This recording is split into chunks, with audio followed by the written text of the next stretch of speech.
High tears, நான் உங்கள் care பேசுகிறேன். ஹோப் எல்லோரும் நல்லா இருக்கீங்கன்னு நம்புகிறேன். கடவுள்கிட்ட வேண்டிக்கிறேன். High all. ஸோ இந்த வீடியோ எதுக்குன்னா, இது பார்ட் 2. நேற்று பார்ட் 1 பண்ணோம். ரத்னவேல் ஃப்ரெண்டை பற்றி பேசிகிட்டு இருந்தோம். ஸோ அதில் ஒரு சிலது வந்து நான் ஒன்று மட்டும்தான் சொல்லாமல் நான் வேணான்னு விட்டேன். அப்புறம் இன்னொன்று ஒரு 2-3 வந்து மறந்துட்டேன். அப்புறம் இப்போ தான் மாப்பிள்ளாட்ட கூப்பிட்டு கேட்டேன். 2 டைம் கூப்பிட்டு அப்புறம் கூப்பிட்டுருந்தா அப்படி என்னப்பா பார்த்தியான்னு கேட்டேன். ஒரு 38 மணி நேரம் பார்த்தேன் அப்படின்னா 38 நிமிஷம் பார்த்தேன்னு சொன்னா அப்படி என்னப்பா 24 மணி நேரம் தாச்சு அப்லோட் பண்ணி 42 மணி நேரம் டோட்டல் எல்லாம் பார்த்துருக்காங்க. வியூவர்ஸ் நண்பர்கள்லாம் பார்த்துருக்காங்க. நீ பார்க்கலையா பார்த்துட்டு எதை மிஸ் ஆனால் சொல்கிற அப்படின்னா அப்படி. அப்புறம் அவங்க தங்கச்சி பாப்பாவுக்கு கூப்பிட்டு கேட்டேன், ஏமா பார்த்தீங்களான்னு கேட்டேன். பார்த்தேன் அப்படின்னு சொல்லிச்சு. ஃபுல்லாக பார்த்துட்டேன் அப்படி பொண்ணு எப்பவுமே ஃபாஸ்ட்டாக தானே இருப்பாங்க, பார்த்துருப்பாங்க. அப்புறம் எதாவது மிஸ் பண்ணிட்டேன்னா எனக்கு தெரிஞ்சு நீங்கள் எல்லாமே கவர் பண்ணிட்டீங்கன்னு சொல்லிச்சு. ஆஸ் யூஷுவல் ரொம்ப யதார்த்தமாக தான் இருந்தது. அந்த அமெரிக்காவில் இருக்கிறோம், அந்த சாஃப்ட்வேர் வாழ்க்கை அப்படியெல்லாம் எப்போவுமே உங்கள் மனசில் இருந்ததும் இல்லை. அப்படி தான் நீங்கள் பேசியிருந்தீங்க. ரொம்ப நல்லா இருந்தது, ரொம்ப யதார்த்தமாக தான் இருந்துச்சுன்னு சொன்னால் அப்படி. இது ஒரு வேலை தானே, இது எனக்கு ஒரு படிநிலையெல்லாம் கிடையாதுல்ல. இது ஒரு லைஃப் ஸ்டேட்டஸோ, என் லைஃப் இப்படி மாறிடுச்சு, நான் இப்படி வந்துட்டேன் அப்படிங்கிறதெல்லாம் இது ஒரு ஸ்டேட்டஸ் ஐக்கானோ, இது வந்து ஒரு லைஃப் ஸ்டேட்டஸோ லைஃப் ஸ்டைலோலாம் கிடையாது. என் நண்பன் விவசாயம் பார்க்குறான், அவனோட இருந்தவன் நான் படித்து ஒரு வேலை பார்க்குறேன், அவ்வளோதான். 2 பேர் குழந்தை, 2 வீட்லேயும் குழந்தை இருக்குது, 2 வீட்லேயும் பொண்டாட்டி இருக்குது, குடும்பம் இருக்குது, அதை பார்த்துக்குறோம். முடிஞ்ச வேலையில் நாங்கள் பண்ணி குடும்பத்தை காப்பாற்றிட்டு இருக்கிறோம், அவ்வளோதான். இது பிழைக்கிறதுக்கு உண்டான ஒரு வேலை தான். இது ஒன்றும் பெரிய இதை வச்சு ஒரு வாழ்க்கையில் ஒரு ஸ்டேட்டஸோ அப்படி இப்படின்லாம் சொல்லிக்கிறதுலாம் எனக்கு எப்போவுமே இருந்ததில்லை. அது நம்ம மனசுலையும் அப்படிலாம் இருந்தால் எதுக்கு வந்து நம்ம ஏசல் அலுமினியில் வச்சு பண்ணுறோம், இதுலேயே மேலே போயிருந்துருப்போம்ல. ஸோ அதுதான். அப்புறம் 42 மணி நேரம் பார்த்துட்டீங்க, எல்லாத்துக்கும் பெரிய நன்றி. என்ன கெட்டப் சேஞ்ச் ஆனால் இது கெட்டப் சேஞ்ச் இல்லைப்பா. இன்றைக்கி காலையிலேருந்து கொஞ்சம் ஃபீவராக இருந்துச்சு. அப்புறம் அப்படியே ஓட்டிக்கிட்டு இருந்தேன், சாப்பிடாமல் இருந்து சாயந்தரம் தான் சாப்பிட்டேன். அப்புறம் ஒய்ஃப் இல்லாதனால இங்கே கழுவ வேண்டியது நிறைய இருக்குது. நேற்று கழுவா முட்டை இன்றைக்கி 1.5 மணி நேரம் அதே மாதிரி கழுவுற மாதிரி வந்துருச்சு. அதுக்கு எனர்ஜியே இல்லை, கொஞ்சம் ஃபீவர் இருந்தது, உடம்புலாம் எரிஞ்சுது, என்ன பண்ணுறதுன்னு தெரில. போய் ஒரு ஃபீவர் இருந்தேன்னா ஐபிப்ரூஃபின் ஒன்று போட்டுட்டு கொஞ்சம் எனர்ஜி வந்தோன்னே இப்போ எல்லாம் கழுவி முடித்தேன். இன்னும் கொஞ்சம் எனர்ஜி இருந்தது, அதுக்குள்ளே இந்த வீடியோ பண்ணிட்டு போயிடலாம். இந்த குளிர் வந்து உள்ள காதுக்குள்ளே போக வேண்டாம் அப்படிங்கிறது தான். ஏன்னா இங்கே வந்து பேஸ்மெண்ட்டில் இருக்கேன். ஏசியை வந்து ஹீட்டர் ஆஃப் பண்ணியாச்சு. ஹீட்டர் ஆஃப் இங்கே ஆஃப் பண்ணோம்னா மேலே எல்லா பக்கம் ஆஃப் ஆயிரும். ஹீட்டர் ஆஃப் மேலே இருக்குது, பட் ஆஃப் பண்ணிவிட்டு இங்கே தான் ஓடும்.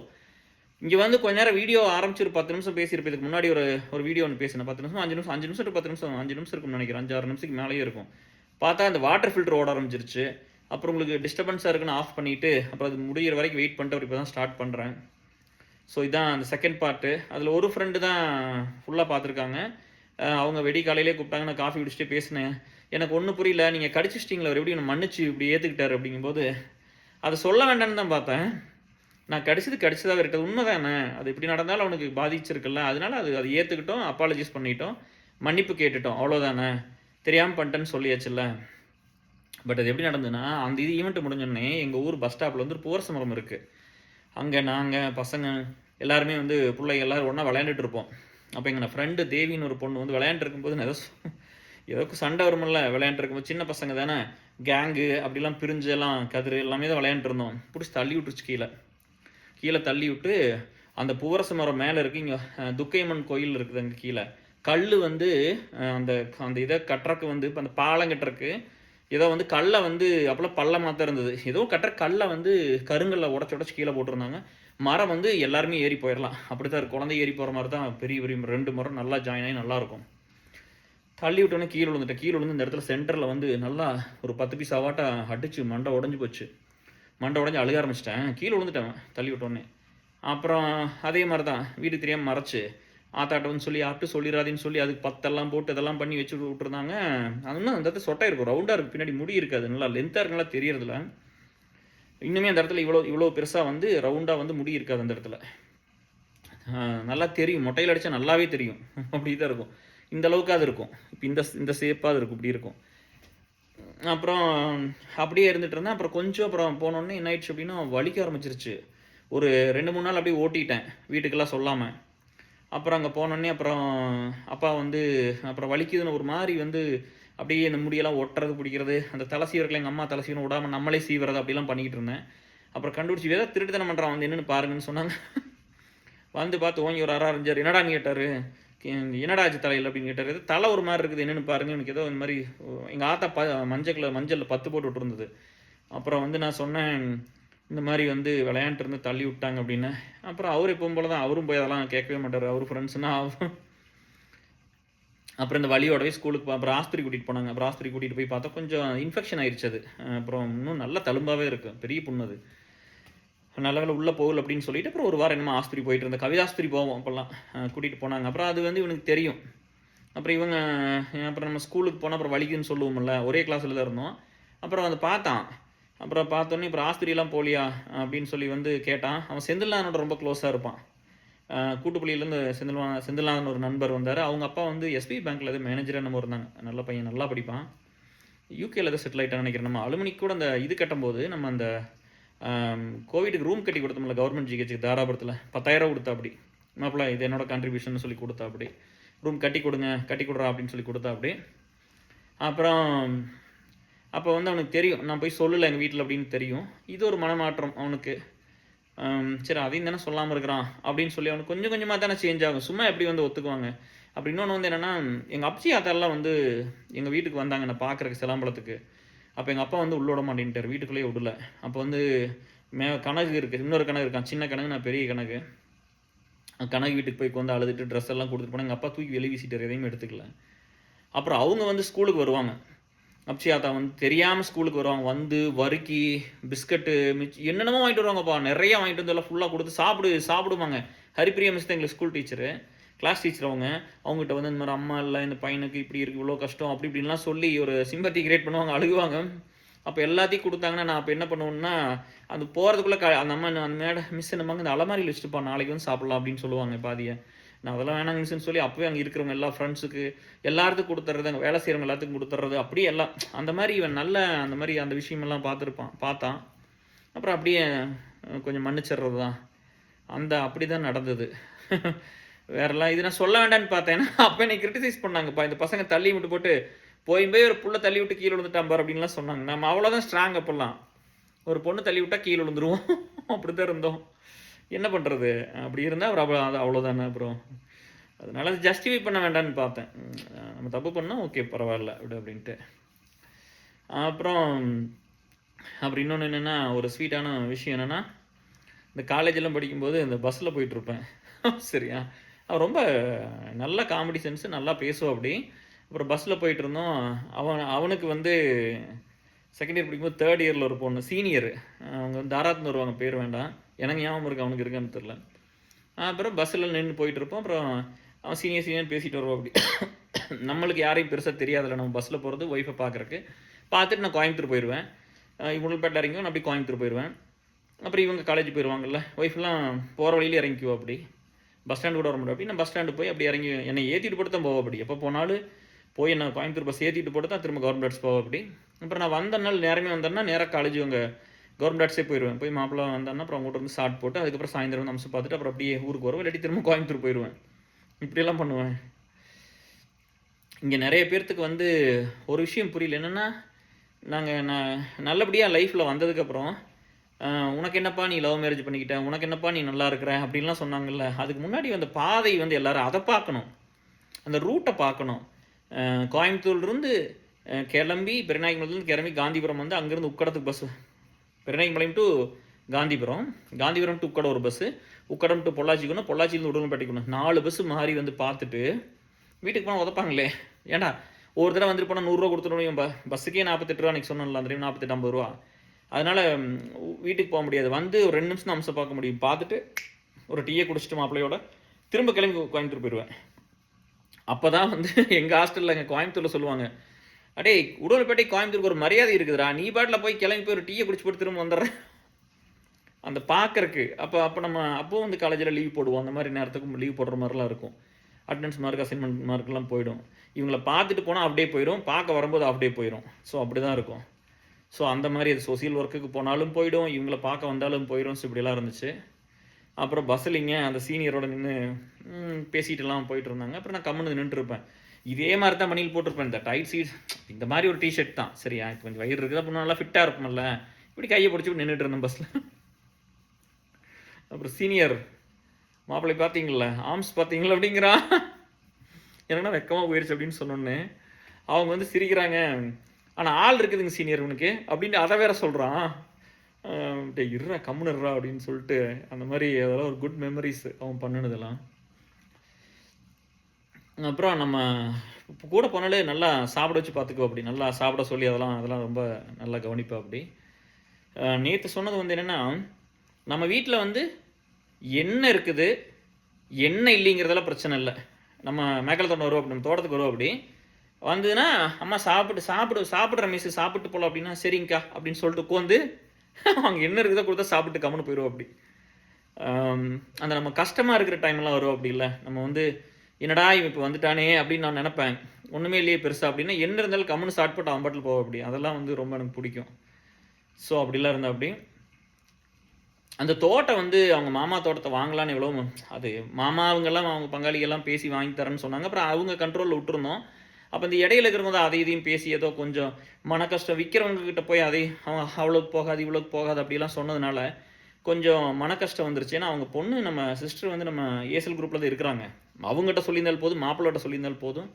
அப்போ சிஸ்டர்லாம் மேரேஜ் டைமு எங்களுக்கு ஒரு எமோஷன், நாங்கள் இங்கேருந்து கிளம்பி போகிறதா வேண்டாமா, எம்எஸ் படிச்சுருக்கு அப்படி போயிட்டு வரலினா கட்டின பணம் போயிடும், ஸ்ட்ரகிள் ஆனதெல்லாம் போயிடும், இது எப்படி என்ன பண்ணுறதுன்னு தெரியலையே அப்படின்னு அந்த டிக்கெட்லாம் புக் பண்ணிவிட்டு புலம்பிகிட்டு இருந்த காலம். கிளைன் லெட்டர்லாம் கிடைக்கல, எப்படி போயிட்டு வர்றது அப்படின்னு சொல்லி போனோம்னா இவ்வளோ நாள் கஷ்டப்பட்டதெல்லாம் போயிடுமே, பூரா கஷ்டம் வீணாக போயிடுமே, பணம் பூரா போயிடுமே, இவ்வளோ கஷ்டப்பட்டு சம்பாரிச்சு அப்படியெல்லாம் யோசிச்சுட்டு இருந்த காலம் அது. அதனால அது மிஸ் ஆகிடுச்சு. அது ஒரு பெரிய வருத்தம். ஏன்னா நம்ம அங்கேருந்து தான் வந்து அந்த 29 நாள் என் வாழ்க்கையில் ராமர் காட்டுக்கு போன மாதிரி 29 நாள் வீட்டு விட்டு போய் சண்டை. அந்த என்னென்னா எல்லாத்துக்கு வேணுங்கிறவங்களுக்கெல்லாம் கடனை வாங்கி, இப்போ நம்ம அப்பா வந்து மற்ற சொந்தக்காரங்களுக்கெல்லாம் கடனை வாங்கி காசை கொடுத்து அவங்களுக்கு லைஃப்பில் ஒரு இது பண்ணும்போது அவங்களுக்கு அதை பண்ணாட்டி அவங்க நல்லா தான் இருப்பாங்க. ஏன்னா அவங்க பேரண்ட்ஸ் பண்ணியிருப்பாங்க. இதையெல்லாம் பண்ணிவிட்டு எனக்கு ஒரு ரிஸ்க் எடுக்கலையே அப்படிங்கிறது தான். எனக்காக கனவுக்காக பண்ணேன், என் பையனுக்காக இப்போ இந்த கடனை வாங்கினேன், என் பையனுக்காக இந்த பத்திரத்தை வச்சிட்டேன், என் பையனுக்காக இதெல்லாம் பண்ணிட்டேன் அப்படின்னு சொன்னால் எனக்கு சந்தோஷமாக இருக்கும். நம்மளால் பெருசாக அச்சீவ் பண்ண முடியாது கூட, எங்கள் அப்பா எனக்காக கஷ்டப்பட்டாருன்னு ஒன்று இருக்குமில்ல. இப்போ அதுதானே அவங்க எல்லாத்தையும் இங்கே கொண்டு என்கிட்ட சேர்த்துச்சு, கேஆர் எனக்காக கஷ்டப்பட்டாரு அப்படின்னு சொல்லி. அந்த ஒரு விரக்தியில் வந்து எனக்கு பணம் ஏற்பாடு பண்ண மாட்டேங்கிற, முடியலன்னு சொல்லிட்டாங்க. முடியல, பாவம், முடியலன்னு சொல்லுவாங்க. ஆனால் நம்மளுக்கு வந்து அதை புரிஞ்சுக்கலாம் பக்குவம் இல்லை, ரொம்ப விரக்தி, அக்ரஷனு, என்னடா எனக்கு ஒன்றும் பண்ணாம விட்டீங்களே அப்படின்ட்டு. அப்புறம் +2 முடிச்சுட்டு இதை சொல்லணும், இது ரொம்ப முக்கியமான ஸ்டோரி. +2 முடிச்சுட்டு அதை அப்புறம் போதுன்னு சொல்லிட்டாங்க. 10th முடிச்சு போதும். நாங்கள் அப்புறம் 2 வருஷம் போட்டு இப்போ இருந்து காட்டுக்குள்ளே போட்டு அவனை என்ன பண்ணுறதுன்ட்டார் அப்பா. அப்புறம் சரி அப்புறம் 10th நிறுத்திடலான்னாங்க. அப்புறம் சரி ஆள் தோட்டத்தில் வேலை செய்யிருக்கு, காடு கூட பணம் வாங்கிட்டு விட்டாச்சு. ஒரு இருக்கிறதே ஒரு இந்த பக்கம் ஒரு 1.5, அங்கே ஒரு 2, ஒரு 3.5, 4 ஏக்கர் தான் இருக்குது. அதில் வந்து கொஞ்சம் மாடுகன்னு கட்டுறதுக்கெல்லாம் கொஞ்சம் இடம் இருக்குது, இடம் வச்சுக்குவோம். அப்புறம் அது போக இருக்கிறதுக்கு வேலை செய்யணுமில்ல, இருந்துட்டு போகிறான். அப்புறம் நம்ம என்ன பண்ணுறதுன்னு அப்புறம் தம்பியும் படிக்கலை சரியா. அப்புறம் சரி 2 பேர் அங்கேருந்து என்ன பண்ணுறது, ஒருத்தராவது வெளியில் போகலாம் அப்படின்ட்டு சரி நான் பிஎஸ்சி போகலாம். போகல, +2 முடிச்சுட்டு கம்முன்னு தான் இருந்தேன். அது ஃபஸ்ட்டே அப்ளிகேஷன் போட்டால் கிடச்சிருக்கும். ஃபஸ்ட் எங்கேயுமே அப்ளிகேஷன் போகலின்னு போவேன்னு சொன்னாங்க. சரின்னு இருந்துக்கிட்டேன். அப்புறம் அசோக் வந்தா அப்படி காந்தி கிராமத்தில் ஜாயின் பண்ணிவிட்டு எங்கள் வீட்டுக்கு வந்தா அப்படி நண்பன் வந்துட்டு, அப்புறம் அண்ணான்னு தான் கூப்பிடுவோம் அப்படி. அண்ணா காலேஜ் என்னன்னா என்ன கனகு வந்து காலேஜ் அனுப்பலையான்னு கேட்டா அப்படி. இன்னும் அந்த கண்ணு நேற்று இருந்து அந்த கண்ணு இன்னும் அப்படி கொஞ்சம் இன்னைக்கு பரவாயில்ல. நேற்று அந்த துடிப்புக்கு அந்த எமோஷனுக்கு ஒரு மாதிரி இருந்துச்சு, இன்றைக்கெல்லாம் பரவாயில்ல. அப்புறம் அண்ணா அது என்னன்னா இவ்வளோ மார்க் வாங்கியிருக்கிறேன், நீங்கள் ஏதோ ஒரு ஆர்ட்ஸ் காலேஜில் போட்டால் கூட இப்போ கிடச்சிருமலண்ணா. நாங்கள் நம்ம ராசர் மாமன் ஒருத்தர் இருக்காங்க, அவங்க பைக் எடுத்துக்கிட்டு GVGS வித்யாசாகரில் போய் அப்ளிகேஷன் வாங்கிட்டு வந்தோம். கவர்மெண்ட் ஆர்ட்ஸில் வாங்கினோம், நான் அப்பாவும் போயிட்டு வந்தோம். கவர்மெண்ட் இப்போ பயாலஜி குரூப் எடுத்துட்டோம். நம்ம போனே பழனிசாமி சார் தான் சொன்னார், 10th தான் சொன்னான்ல ஸ்கூல் ஃபஸ்ட்டு, அதை வேறு கேட்டிங்க. அது ஒருத்தர் கேட்டிருந்தார், எப்படி படிக்காமே மார்க் வாங்கினீங்க அப்படின்னு. அப்படி இல்லை, அதுக்கு முன்னாடி வரைக்கும் படிச்சிருந்தேன்.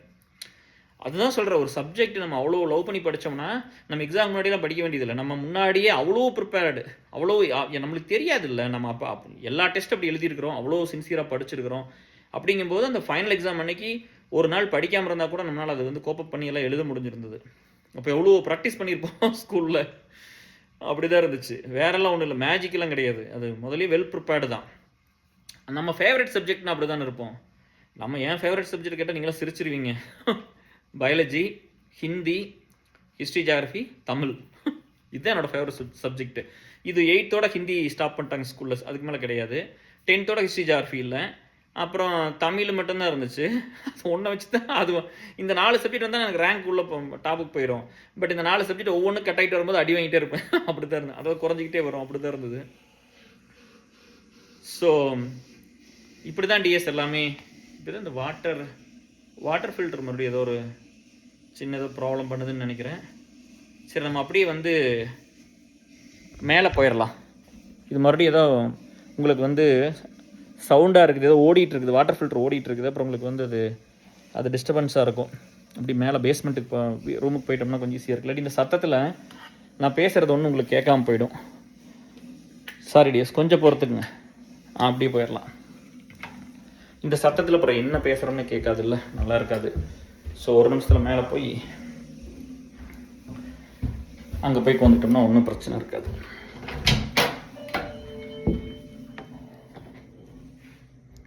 ஹீட்டர் ஆஃப் பண்ணிட்டு வந்துட்டேன், அப்புறம் போட்டுக்கலாம். ஒரே ஒரு செகண்ட் அப்படி போயிடலாம். உட்கார சேரிங் வண்டி கீழே போட்டுட்டுனா அதனால் இங்கே என் டெஸ்க்குக்கு போயிடலாம். ஸோ இங்கே போயிட்டு ஓரளவுக்கு உங்களுக்கு தெளிவாக இருக்கும்.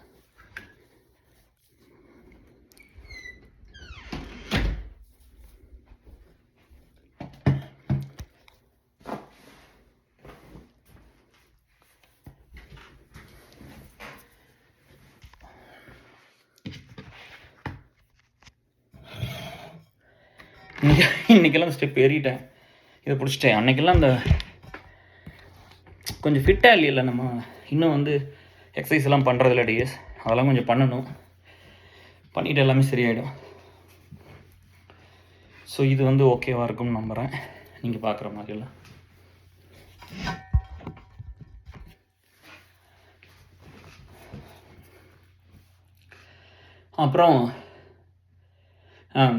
அப்புறம் வந்து அசோக் வந்து இப்போ உங்களுக்கு கிளியராக இருக்கும்னு நம்புகிறேன். இங்கே வீடியோஸ் எல்லாம் பண்ணியிருக்கிறேன். அங்கே போய்ட்டு அந்த குழந்தைக்கு பக்கத்தில் பாப்பா தூங்குது, தம்பி அந்த பக்கம் தூங்குறான். சரி அவங்களுக்கெல்லாம் டிஸ்டர்பன்ஸ் இல்லாமல் இருக்கட்டும் அப்படின்னு தான் கீழே போனது. சரி பரவாயில்ல. அப்புறம் என்னாச்சு, இவன் வந்துட்டு அசோக் வந்துட்டு அப்புறம் சொன்ன அப்படி அந்த பயாலஜி கதை சொல்லிட்டுருந்தேன். அவர் பயாலஜி எடுக்க சொன்னார். அவ்வளோ இன்னசென்ட், நம்மளுக்கு ஒன்றுமே தெரியாது. நீ பயாலஜி எடுப்பா அப்படின்னு சொல்லி ஃபஸ்ட் அட்மிஷன் போட்டார் +1. எல்லோரும் கம்ப்யூட்டர் சயின்ஸ் எடுத்தாங்க. அப்புறம் நான் சரின்னு எடுத்துக்கிட்டேன், என்னமோ வாத்தியார் சொல்கிறாருன்னு சொல்லி எடுத்துக்கிட்டேன். என்ன ஆக போகிறோம் என்ன பண்ண போகிறோம்னா நமக்கு ஒன்றும் தெரியாது. அப்புறம் பயாலஜி எடுத்தாச்சு. பயாலஜி 2 வருஷம் படித்து முடிச்சுட்டு வெளியே வந்து பார்த்தா பாட்னி படிக்கணும், ஜுவாலஜி படிக்கலாம். எல்லோரும் கம்ப்யூட்டர் சயின்ஸ் படிக்கிறாங்க. அப்போ தான் பீக்கு. கம்ப்யூட்டர் சயின்ஸுக்கு போனால் செல்ஃப் ஃபைனான்சிங் காலேஜ் தான் இருக்குது, ஏகப்பட்ட காசு. எங்களுக்கெல்லாம் அன்றைக்கெல்லாம் ஒரு 6000 ரூபா 7000 செமஸ்டர் கட்டுறதுக்குலாம் வசதி இல்லை. அது வித்யாசாரில் 10 ரூபாய் 5 ரூபாய் சொல்கிறாங்க. அப்புறம் நானும் வந்து எல்லோரும் கம்ப்யூட்டர் சயின்ஸ் போனாங்க. நம்ம டாக்டர் ஆயிடுவோம், அப்புறம் தெரியாது டாக்டர் ஆகும், அதெல்லாம் இல்லை. அப்புறம் சரி பயாலஜி தானே, சரி கோபி ஆர்ட்ஸுக்கு வந்து நேரில் போய் அப்ளிகேஷன் வாங்கி பாட்னி ஜுவாலஜிக்கு அப்ளை பண்ணிவிட்டு உடுமலை ஆர்ட்ஸில் போய் கம்ப்யூட்டர் சயின்ஸ் அப்ளிகேஷன் போட்டு வந்துட்டோம். நான் அப்போ வித்யாசாரிலையும் கம்ப்யூட்டர் சயின்ஸு, உடுமலை ஆர்ட்ஸ்லேயும் கம்ப்யூட்டர் சயின்ஸு. அப்புறம் அது கிடைக்கல. கவர்மெண்ட் ஆர்ட்ஸில் வந்து கம்ப்யூட்டர் சயின்ஸ் நான் படிச்சிருந்தா தானே கிடைக்கும், எனக்கு கிடைக்கல. மாப்பிள்ளை வந்து ஸ்டாட்டிஸ்டிக்ஸ் போட்டிருந்தா அப்படி, அதான் படித்தேன். அப்படி 3rd குரூப் படிச்சு அப்படி கிடச்சிருச்சு. அப்புறம் மாப்பிள்ளைலாம் ஜாயின் பண்ணிட்டேன். அப்படி நான் ஜாயின் பண்ணல, எந்த காலேஜும் இல்லை. அப்புறம் சரி வித்யாசாரில் கேட்டால் 5000 நம்ம சொன்னாங்க. பிஷப் தரப்பில் கேட்டால் அங்கேயும் வந்து 10 ரூபாய் 8 ரூபா எவ்வளோ சொன்னாங்கப்பா. அதெல்லாம் எங்களால் கட்ட முடியாது அந்த நேரத்தில். கார்டு பூரா அடமானத்தில் இருக்குது, பத்திரத்தை வச்சு பணம் வாங்கிட்டோம். கார்டு அடமானத்தில் இருக்குது, ஓட்டுறதே 3.5 ஏக்கரு. அது இன்ஜின் கிணறு, ஒரு கிணறு மோட்டர் கிணறு தனியாக அவங்களுக்கு விட்டுட்டோம். கார்டு ஓட்டுறவங்களுக்கு இன்ஜின் கிணறு இருக்குது. இன்ஜின் கிணறுனா டீசல் வாங்கி ஊற்றி அந்த இன்ஜின் எடுத்து விட்டு தான் தண்ணி வைக்க முடியும். அது எங்களுக்கு கெடுவு. அவங்களாம் ஓட்டி முடிச்சது ஒரு நாள் என்னமோன்னு விடுவாங்க, அதை வச்சு என்ன பண்ணுறது. அப்புறம் சரி இங்கேருந்து விவசாயம் பார்க்கலாம் அப்படின்னு சொன்னாங்க. நான் சரின்ட்டு இருந்துக்கிட்டேன், ஏன்னா இந்த பணம்லாம் கட்ட முடியாட்டாங்க. அப்புறம் அசோக் வந்தவன் தான் வந்து அண்ணா என்னென்னா நீங்கள் அவ்வளோ மார்க் வாங்கியிருக்கிறேன், அவனை இப்படி குறைச்சிட்டிங்களே, கவர்மெண்ட் காலேஜில் நிறைய இருக்குதுங்க அப்படின்னு கேட்டி, கவர்மெண்ட் காலேஜில் அப்ளிகேஷன் போட்டோமே கிடைக்கல அப்படின்னாரு. அப்போ நானும் சொன்னேன் ஆமாம் போட்டால் கிடைக்கலின்னு. எந்த கோர்ஸுக்கு போட்டிங்கண்ணா? நான் கம்ப்யூட்டர் சயின்ஸுங்க. நீ கம்ப்யூட்டர் சயின்ஸே படிக்கல. அப்போ கம்ப்யூட்டர் சயின்ஸ் படித்தவங்களுக்கு தானே ஃபஸ்ட் ப்ரிஃபரன்ஸ் கொடுப்பாங்க, உனக்கு எப்படி கொடுப்பாங்க? யாருமே எடுக்கலைன்னா தான் உனக்கு சீட்டு கிடைக்கும். நிறைய கவர்மெண்ட் காலேஜ் இருக்குது, அதில் அப்ளை பண்ணலாம் கிடைக்கும் அப்படின்னு சொல்லிட்டு நான் அப்ளிகேஷன் போடணும், நீ வா போகலாம், கோயம்புத்தூர் கவர்மெண்ட் ஆர்ட்ஸ் போகலாமா அப்படின்னு கேட்டால் அப்படி. அப்புறம் சரின்ட்டு அங்கே போய் என்ன படிக்கிறீங்க கேட்டால் அப்படி. நான் ஜுவாலஜி இல்லாட்டி பாட்னி 2க்கு போடுறேன் அப்படின்னு சொன்னேன், ஏன்னா மற்றெல்லாம் போட்டால் கிடைக்காதுன்னு. அப்புறம் அசோக் வந்து எங்கள் அப்பாட்ட சொல்லி ரொம்ப கம்மியான காசுக்கு கிடைக்கும், காசு நீங்கள் கட்டுற அளவுக்கு தான் இப்போ அண்ணா இருக்கும், நீங்கள் அனுப்பிச்சி விடுங்க, இல்லாட்டி இவ்வளோ மார்க் வாங்கி அவன் வீட்டில் குறை வைக்கூடாது. நான் பாரு நான்லாம் சேர்ந்துட்டேன், எனக்குலாம் காந்தி கிராமத்தில் லெட்டர் வந்துருச்சு, ஏதோ சொல்லிட்டு இருந்தேன் அப்படி. காந்தி கிராம யூனிவர்சிட்டியில் தான் படித்தேன் அப்படி. அப்போ 2 பேரும் வந்து கவர்மெண்ட் ஆர்ட்ஸுக்கு கோயம்புத்தூர் கிளம்பி போனோம். அப்பாட்ட பணம் வாங்கிட்டு அப்போயே குளிச்சுட்டு உடனே அப்படியே பாறையில் நின்று தண்ணி மோந்து ஊற்றுறது நான் தலையில் ஊற்றிட்டு அப்படியே கிளம்பி அங்கே போனோம். அங்கே போனால் கவர்மெண்ட் ஆர்ட்ஸில் அந்த 50 ரூபா வச்சுருந்தோமா, அதே ரேகிங்கில் பேரில் பிடிங்கிட்டானுங்கப்பா அப்ளிகேஷன் வாங்கும்போது. அப்புறம் அசோக்குக்கு ஞாபகம் இருக்கல, இதில் விஸ்வநாதனோட அண்ணன் அங்கே 3rd இயர் படித்தார், நம்ம விச்சு, நம்ம ஸ்கூல். அவர் வந்துட்டு இடையில ரோட்டில் வெளியில் வந்து பார்த்தோம். ஈவன் இந்த பசங்க நம்மகிட்ட பணம் வாங்கின பசங்க வந்து 50 2nd இயரு. எவ்வளோ இருக்குன்னு கேட்டாங்க. ஊருக்கு போகணும் அப்படின்னேன். இதை கூட அப்படின்னு எவ்வளோ, நான் பணம் எடுத்து 50 ரூபாய் பிடுங்கிட்டாங்க. அப்புறம் வேறு வழி இல்லை. ஒரு வெளியே வந்தோடனே இந்த மாதிரி பெரிய பணம் அதெல்லாம் அப்போது. அப்புறம் இந்த மாதிரி விச்சுவோட அண்ணன் வந்தார். அப்புறம் அவர்கிட்ட வந்து சொன்னேன், இந்த மாதிரி வந்து சஃபீக்கோட அண்ணனா விச்சுவோட அண்ணன் யாரோ ஒருத்தர் தான், யாராக இருக்கும், விச்சுவோட அண்ணன். அசோக் பார்த்தோன்னே சொன்னா அப்படி, அண்ணா இந்த மாதிரி பணத்தை வந்து எங்கிட்ட கணக்கிட்ட பிடிங்கிட்டானு அப்படின்னு. யாரா அவன், கூப்பிட்டு வாடா. நான் 3rd இயர் படித்தார், இந்த பசங்க 2nd இயர். அங்கே போனோடனே கூப்பிட்டு போய் குரூப் உட்காந்துருந்தாங்க இந்த பசங்கள்லாம். அங்கே கூப்பிட்டு போனோடனே அவர் பார்த்துட்டாரு. பார்த்தோன்னே யார் கணக்கு, யார் தம்பி அப்படின்னு கேட்டார். அப்புறம் நான் வந்துட்டு இவங்கள பார்த்தேங்க அப்படின்னு சொல்கிறாரு. ஒரு வேளை பின்னாடி ஏதோ பிரச்சனை பண்ணிட்டேன். நம்ம சின்ன பசங்களை கோயம்புத்தூர் ஃபஸ்ட்டு டைம் போயிருக்கிறோம். அப்புறம் இப்படின்னு சொன்னா அப்படி. அப்புறம் சரின்ட்டு அப்புறம் நான் சொல்லலை, இவங்க இல்லைனான்னு சொல்லிட்டேன். அப்புறம் அவர் சிரித்தார், அப்படி காட்டிலாம் கொடுக்கல. அப்புறம் நம்ம கிளம்பி வந்துட்டோம். வந்து இன்னும் வித்யாலயம் போய் அது வந்து பிரசன்னா சொன்னா அப்படி, இந்த மாதிரி போகிறேன்னு சொல்லி, இந்த மாதிரி கோயம்புத்தூர் கவர்மெண்ட் ஆர்ட்ஸ் போகிறங்காட்டி நம்மளுக்கு அங்கே ஆள் இருக்குது வித்யாலயத்தில், நீ போய் அப்ளிகேஷன் போட்டு கிடைக்கலன்னா பார்த்துக்கலான்னு சொன்னா அப்படி. பிரசன்னா வந்து மதுரையில் போய் சேர்ந்துட்டா அப்படி. திருவேடகமில் போய் பிகாம் ஏதோ படிச்சு ஜாயின் பண்ணிட்டா அப்படி. அப்புறம் இங்கே போய் நீ போய் கேளு, நம்மளுக்கு ஆள் இருக்குது, நம்ம பார்த்துக்கலாம், நீ போய் அப்ளை பண்ணு, கிடைக்கலன்னா பார்க்கலான்னு சொன்ன அப்படி. அங்கே போய் ஒரு அப்ளிகேஷன் நான் வந்து போட்டு வந்தேன். அங்கே போனால் என்ன சொல்கிறாங்க, எந்த சீட்டுமே இல்லை. அவங்க போனால் எதுவுமே, அதெல்லாம் வந்து மெரிட்டு தானே, எதுவுமே இல்லைன்னு சொல்லிட்டாங்க. எய்டட் காலேஜ், கவர்மெண்ட் எய்டட், காசெல்லாம் ரொம்ப இல்லை. ஒரு செமஸ்டருக்கே எவ்வளோ வரும்னா ஒரு 2000 அந்த மாதிரி கட்டினா போதும். ஸ்காலர்ஷிப் வரும், அதில் கட்டிடுவேன். இல்லைன்னா வந்து 2000 கட்டினா போதும். ஒரு பேப்பருக்கு 50 ரூபா தான். 4 பேப்பர் இருந்தால் கூட 200 5 பேப்பர் ஒரு சில நேரம் இருக்கும், 6 பேப்பர் இருக்கும் ஈவன் செமஸ்டரில். ஸோ மொத்தமாகவே 500 தான் எக்ஸாம் ஃபீஸு. செமஸ்டர் ஃபீஸ் என்ன ஒரு 1000 2000 அவ்வளோ, 2000 வராது, அதை விட கம்மியாக தான் இருக்கும். 1500 அப்படி தான் இருந்திருக்கும்னு நினைக்கிறேன். வருஷத்துக்கு ஒரு 3 ரூபா தான் அது. இது ஒரு 500 ரூபா, 1000 ரூபா, 4000 ரூபாயிலெல்லாம் முடிஞ்சிடும். ஹாஸ்டலுக்கு வந்து பார்த்திங்கன்னா மாதம் வந்து 650 700 டிவைடிங் சிஸ்டம், சாப்பாடெல்லாம் வெஜ்ஜு தான், அப்படி இருக்கும். அப்போ வந்து என்னென்னா உங்களுக்கு 600 ரூபாய் 700 தான்.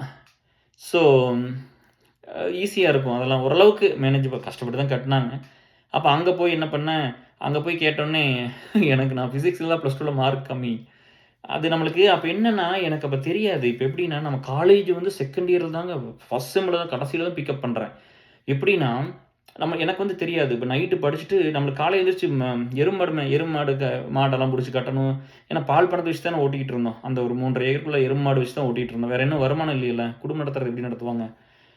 அப்புறம் இதோட தான் நான் ஸ்கூல் படித்தேன். அந்த 8 ஏக்கர் இல்லை, எங்களுக்கு ஓட்டருக்கெல்லாம் தோட்டம்லாம் இல்லை. அது வந்து நான் முதல்ல ஒரு 4 ஏக்கர் விட்டுட்டாங்க, அப்புறம் நான் 3.5 ஏக்கர் விட்டுட்டேன், அடமானத்தில் போட்டாச்சு. அதெல்லாம் நம்ம ஓட்ட முடியாது. அப்புறம் மாடுகள்லாம் நிறைய இருந்துச்சு. அப்புறம் அதெல்லாம் வந்து சாணி எடுக்கிறது, பால் கறக்கிறது, இந்த வேலையெல்லாம் காலையில் எழுந்திரிச்சு, பால்லாம் கறக்க மாட்டேன், இப்போ அந்த பக்கம் பிடிச்சி வேறு தரையில் கட்டி தீனியை போட்டு, தண்ணி கட்டி தீனியை போட்டு, சாணி எடுத்து போட்டு குளிச்சுட்டு கிளம்பி வரணும். அப்புறம் நம்ம நைட்டு படிச்சிட்டோம்னா காலையில் ரீகால் பண்ண முடியாது. எழுந்திரிச்சலாம் காலையில் எழுந்திரிச்சாலாம் இந்த தோட்டத்தில் வேலை செஞ்சு போட்டு குளிச்சுட்டு கிளம்பி சைக்கிள் எடுத்துகிட்டு போய் பஸ்ஸில் போகிறதுக்கு தான் நேரம் சரியாக இருக்குது.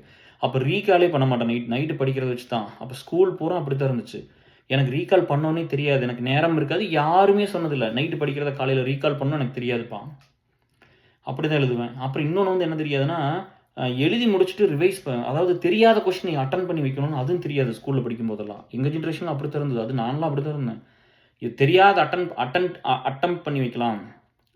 என்ன தெரியும், ஒரு தெரியாத கொஸ்டின் வந்துட்டு எவ்வளோ தெரியுமோ அதை எழுதி வைக்கலாம், அதுக்கு ரிலேட்டடாக எழுதலாங்கிறதெல்லாம் தெரியாது. தெரியலனா அட்டன் பண்ண மாட்டேன்.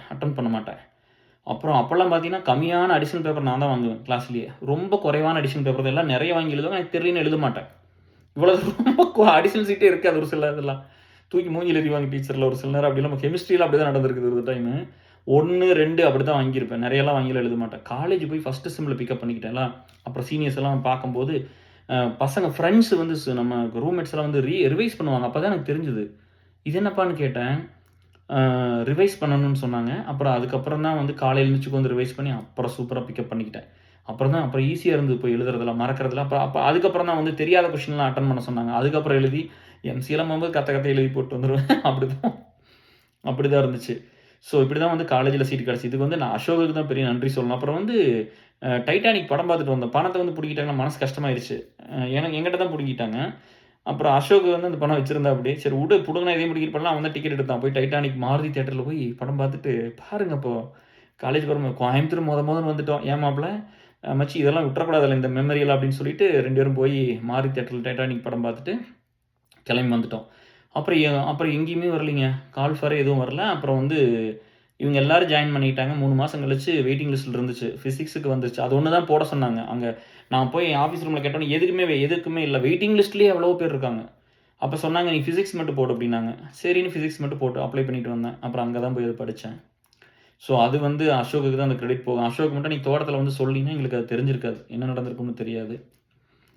அப்புறம் இன்னொன்று வந்து அப்புறம் போனதுக்கப்புறம் தான் பிரசனாவை இங்கே வர சொல்லிட்டேன். அங்கேயும் ரேகிங் நிறையா இருந்துன்னு சொன்னோன்னே அப்புறம் இங்கே வாடா நான் தனியாக இருக்கிறேன்னு சொன்னோன்னே அப்புறம் பிரசனா வந்துட்டு அப்படி எனக்காக வந்தா அப்படி இந்த காலேஜ் டிகிரி படிக்கிறதுக்கு மதுரையிலேருந்து கிளம்பி கோயம்புத்தூர் வந்துட்டு அப்படி. அப்புறம் இது ஒன்று. அப்புறம் அதே மாதிரி தான் இதெல்லாம் முடிச்சுட்டு பிஎஸ்சி எல்லாம் முடிச்சுட்டு எம்சிஏ போகணும். எம்சிஏ போகிறோம். செம்ம காமெடி. எம்சிஏ போகிறக்கு வந்து இதெல்லாம் நம்புவீங்களா நீங்களாம் சொன்னால் பாருங்கள் எப்படி இருக்குதுன்னு. 500 ரூபா கொடுங்கப்பான்னு போய் கேட்குறேன். எங்கள் ஆத்தாட்ட கேட்குற ஒரு 500 ரூபா கொடுங்க ஒரு காலேஜுக்காவது போட்டு என்ட்ரன்ஸ் எழுதிடலான்னு. அப்புறம் நம்ம பசங்க பூரா நம்மளோட படித்தவங்க பூரா பிஹெச்டி டெக்கு அண்ணா யூனிவர்சிட்டி அங்கேயும் இங்கேயும் சிஐடி ஜிசிடி பாரத யூனிவர்சிட்டின்னு நிறையா பக்கம் என்ட்ரன்ஸ் திருச்சியில் வந்து ஆர்இசி இதுக்கெல்லாம் அப்ளை பண்ணி எழுதுறாங்கப்பா. கோபி ஆர்ட்ஸ் எல்லாம் எம்சி ஐஆர்டிடி இதெல்லாம் நல்லாயிருக்கும். அதெல்லாம் எழுதுறாங்க. நம்மளுக்கு ஒரு காலேஜுக்கு அப்ளிகேஷன் போடுறக்கு 500 ரூபா நம்ம வீட்டில் பணம் கேட்டால் பணம் இல்லை. அப்புறம் என்ன பண்ணுறது? அப்புறம் ஒன்றுமே பண்ண முடியல. அப்புறம் நான் அப்ளை பண்ணாமல் விட்டுட்டேன். அதுக்கப்புறம் தான் 45 ரூபாய் கையில் வந்து கொடுத்தாங்க. இவ்வளோ தான் இருக்குது வச்சு படிச்சுக்கோ அப்படின்னு காட்டை விற்று கொண்டு வந்து கொடுத்தாங்க. கடன்லாம் கட்டிட்டு மிச்சம் இருந்ததுன்னு.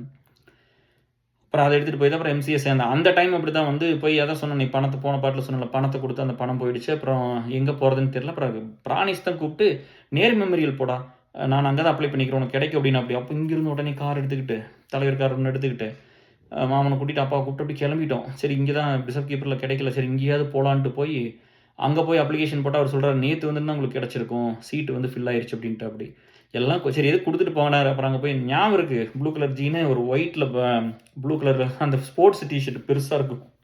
அப்போல்லாம் பெருசாக தான் டிஷர்ட் அப்படிலாம் போடுவோம். ட்ரெஸ்ஸே அப்படி தானே.